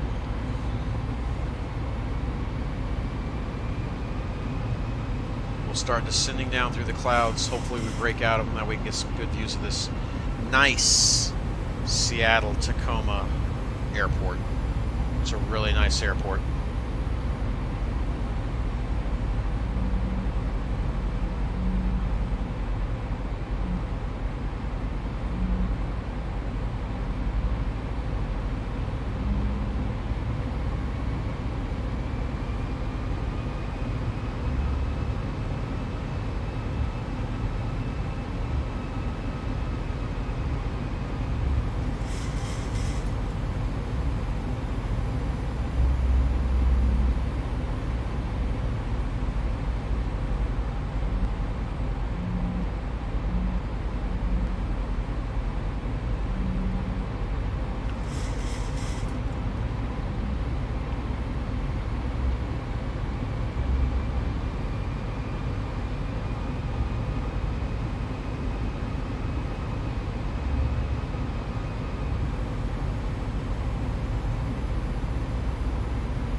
Alright, here comes the right turn back over into the approach. So we're going to go ahead and set flaps 1.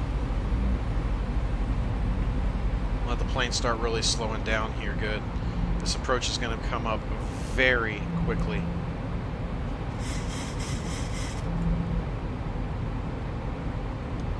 Flaps 2. We're only 16 miles from the airport, so by the time we roll off this turn, we're pretty much going to be sitting in the approach.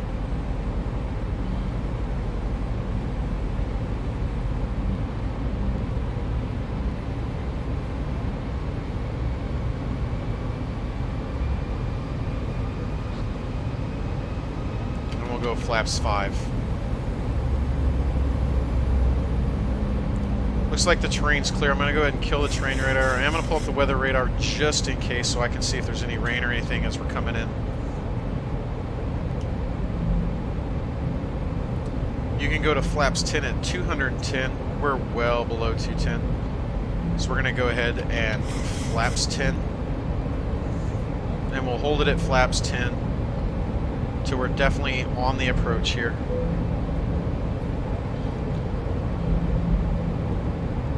Notify the crew that we're about to land here.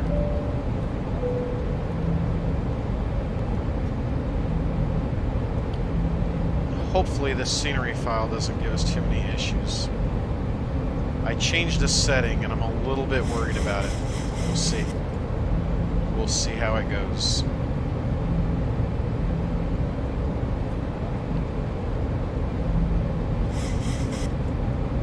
Alright, 15 miles from the airport.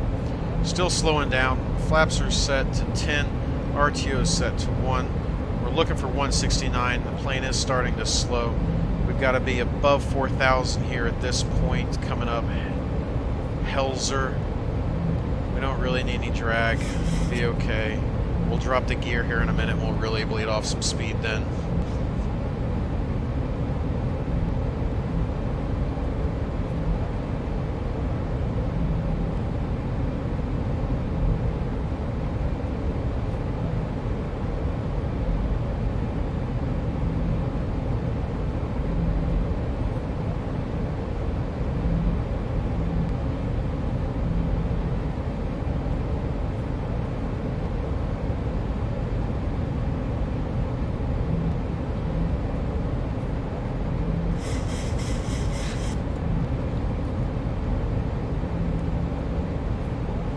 Alright, here comes the right turn onto the approach.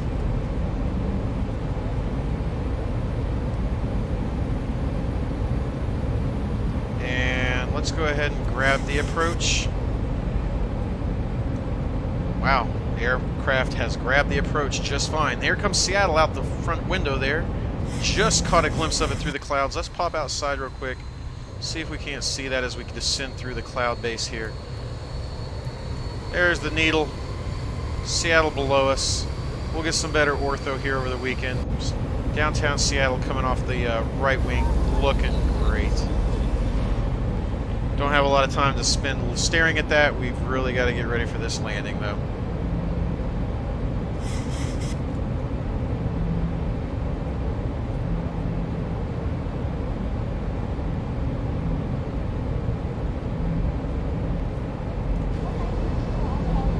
I'll give you that view. Why not? We got time. We'll watch Seattle pass through the right window.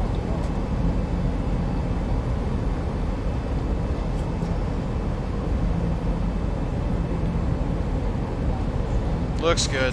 Alright. 10 miles from the airport. Getting to the speeds we want to be at. Our final approach speed is a 146 with a flaps 40. So we're actually going to go ahead and let this thing naturally slow out to 146 at this point.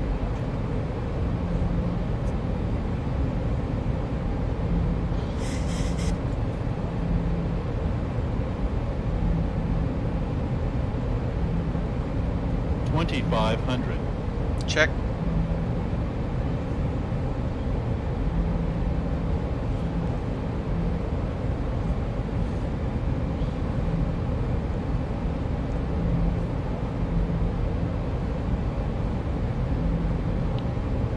Alright, 8 miles. Gear down, flaps 15.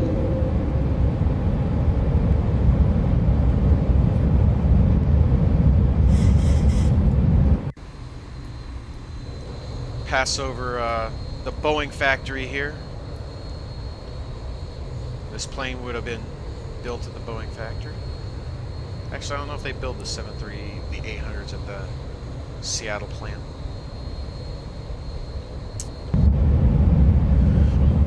Airport is in sight.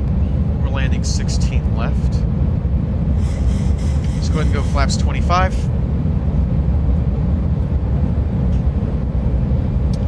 And flaps 30.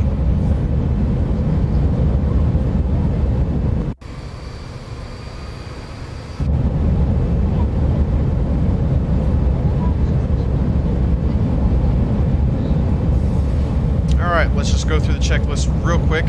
RTO set to 1, flaps are set at 30, gears down 3 green, lights are all on, engines on continuous, auto brake is armed. We are cleared for landing. I just want to see if I can catch Boeing coming up underneath us. I think the angle's wrong. Nah, we can catch just the end of the runway there. Probably got really loud with all the stuff dragging. Turn down the volume for you guys just a little, because I know that gets loud there with all the wind cutting over the flaps. Sorry about that.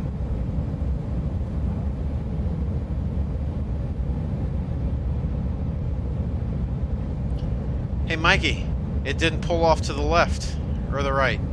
To the right. It's behaving. I won't have to push you out the window. And no, Southwest does not provide parachutes. 1,000 feet, stabilized, Mr. Birch, altitude set. We are set.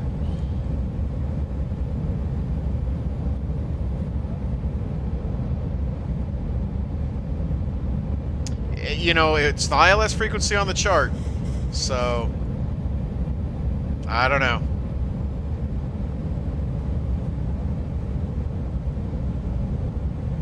Alright, my aircraft and my throttles.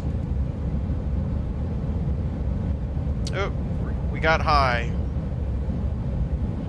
Wasn't paying enough attention there.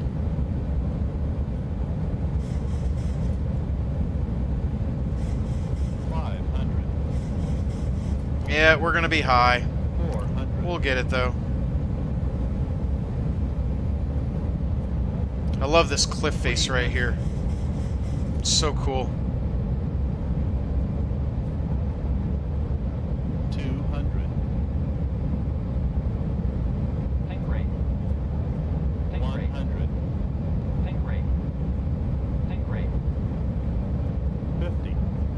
40. 30. 20. 10.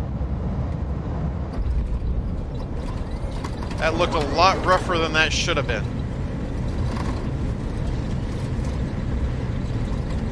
We'll have to take a look at that. That looked extremely rough for what was really decent approach. I'm a little bit surprised by that, I'm not gonna lie. 80 knots. Stow the reverser.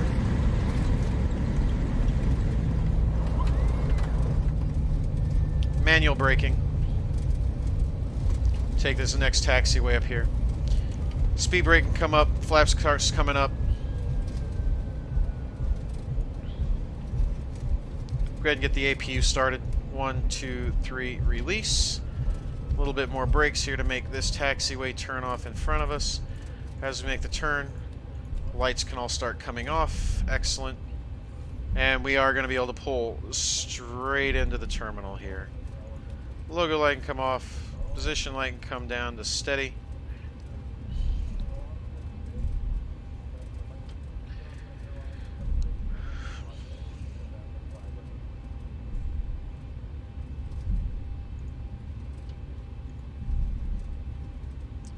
That was a rough landing for no reason.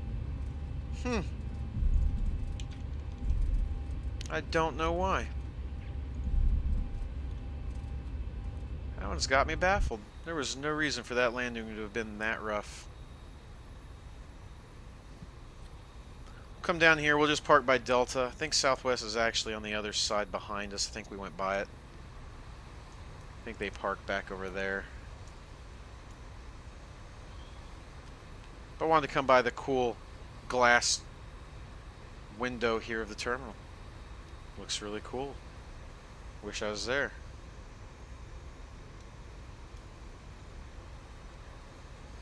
It's a nice airport. Well designed.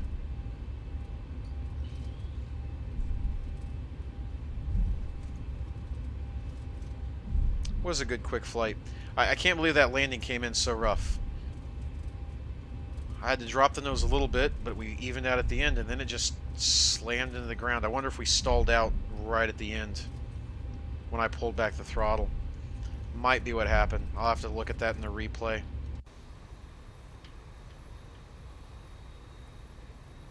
Where should we park? Park here with the other Southwest guys. Apparently there's 2 Delta guys at that one, so we won't take up that space.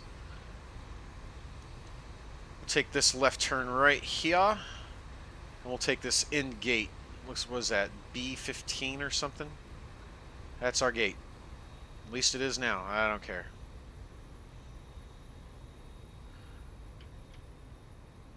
Looks like there's a bunch of double aircraft. I bet I have something set up wrong on the airport file. I bet I do. I bet it's not set right with the normal Seattle. I bet I put it above instead of below.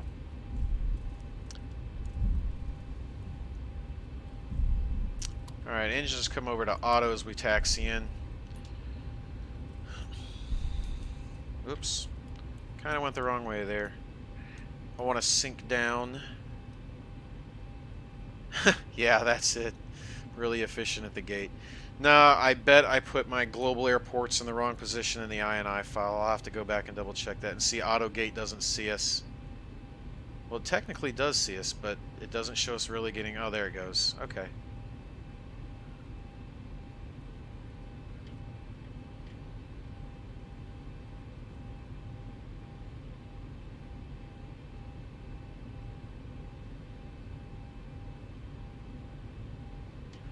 Alright, we're at the gate. Let's go ahead and set the parking brake. Left engine come off, engine number 2 can come off. Jump upstairs real quick. Let's get over onto the APU power. APU bleed can come on. The anti-ice, oops, should have already been off. That's okay, no big deal. Probe heats, window heats can all come off. Yaw damper come off, electrical power can come off. Let's let them get out of their seats. Off, off, off.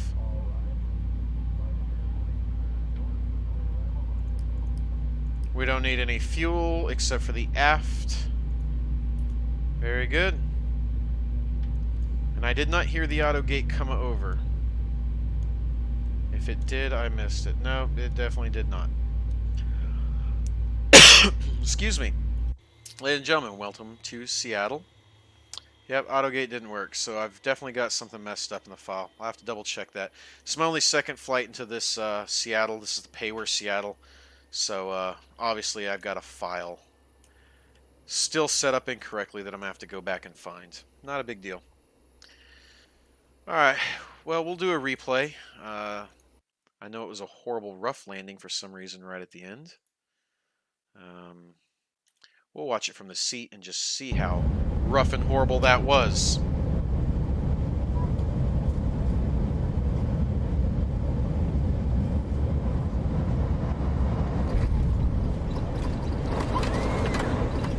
Yep. Coming in, that looks like we were steady and everything was where it should have been. And then I may have pulled the power a little too soon. And we may have just slammed it down because we weren't going fast enough. That's what that seems like. Because it's real smooth all the way up till right at touchdown. And then if you watch, just kind of falls. Then we got all sideways. That's just my rudder pedals need to be tightened up, I think. But overall, nice flight. It's a nice airport. Rewind one more time. Catch a view from the tower real quick. Get some good views of this beautiful airport, downtown Seattle there in the distance as we come in.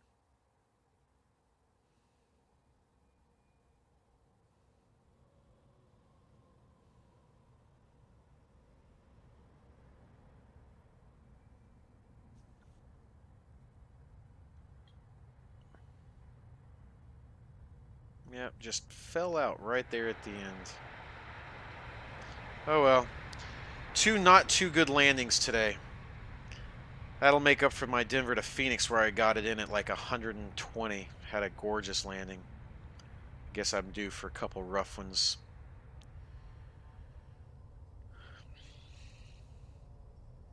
Alright, I'm going to come out of replay mode. We're going to go into free camera. I just want to show you this airport if you haven't purchased this airport. It's a freaking amazing airport. It looks awesome.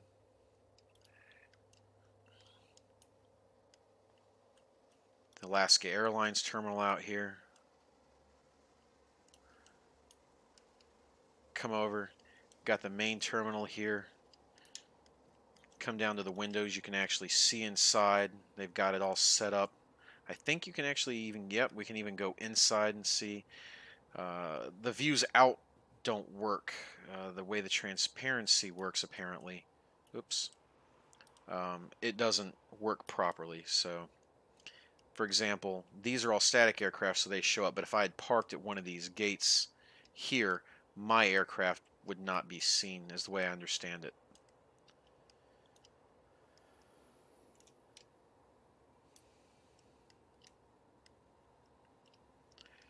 Got the Alaska Airlines maintenance hangars over here.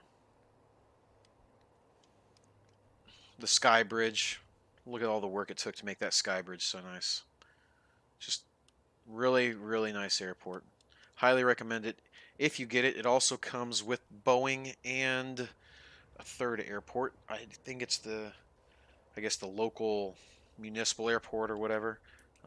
Actually, we could probably shoot over to Boeing. It's not that far. I can show you Boeing real quick before I go.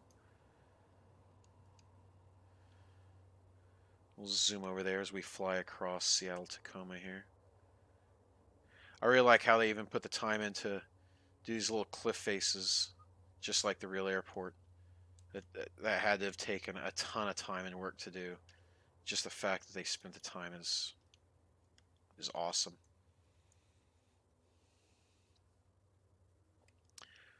But this will be the end of the stream. I'll show you the Boeing airport facility over here, and then I'll be signing off for the night. I hope you guys enjoyed the stream. Please share with others as I try to grow the channel as much as I can. It would be greatly appreciated. Here's the Boeing field, the Boeing factories.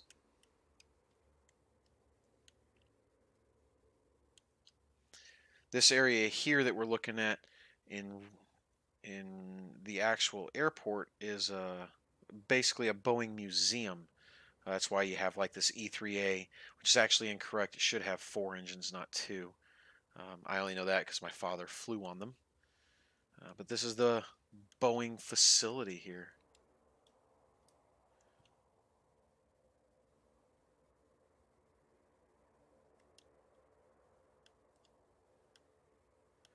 And here's the assembly line with all the aircraft being built, partially painted, ready to go off to the customers. Really nice airport. And then downtown Seattle over there in the distance. I'm not sure where that third airport is. I'm not from Seattle. Do recommend it though. So just go back to the aircraft for just a second. Thanks for coming, guys. That'll do it for me. I appreciate everybody being here. Please remember to hit the follow, and please remember, if you can, subscribe to my YouTube. I'll put the link one more time in chat. Thanks for being here. Have a great night, and happy holidays to everybody.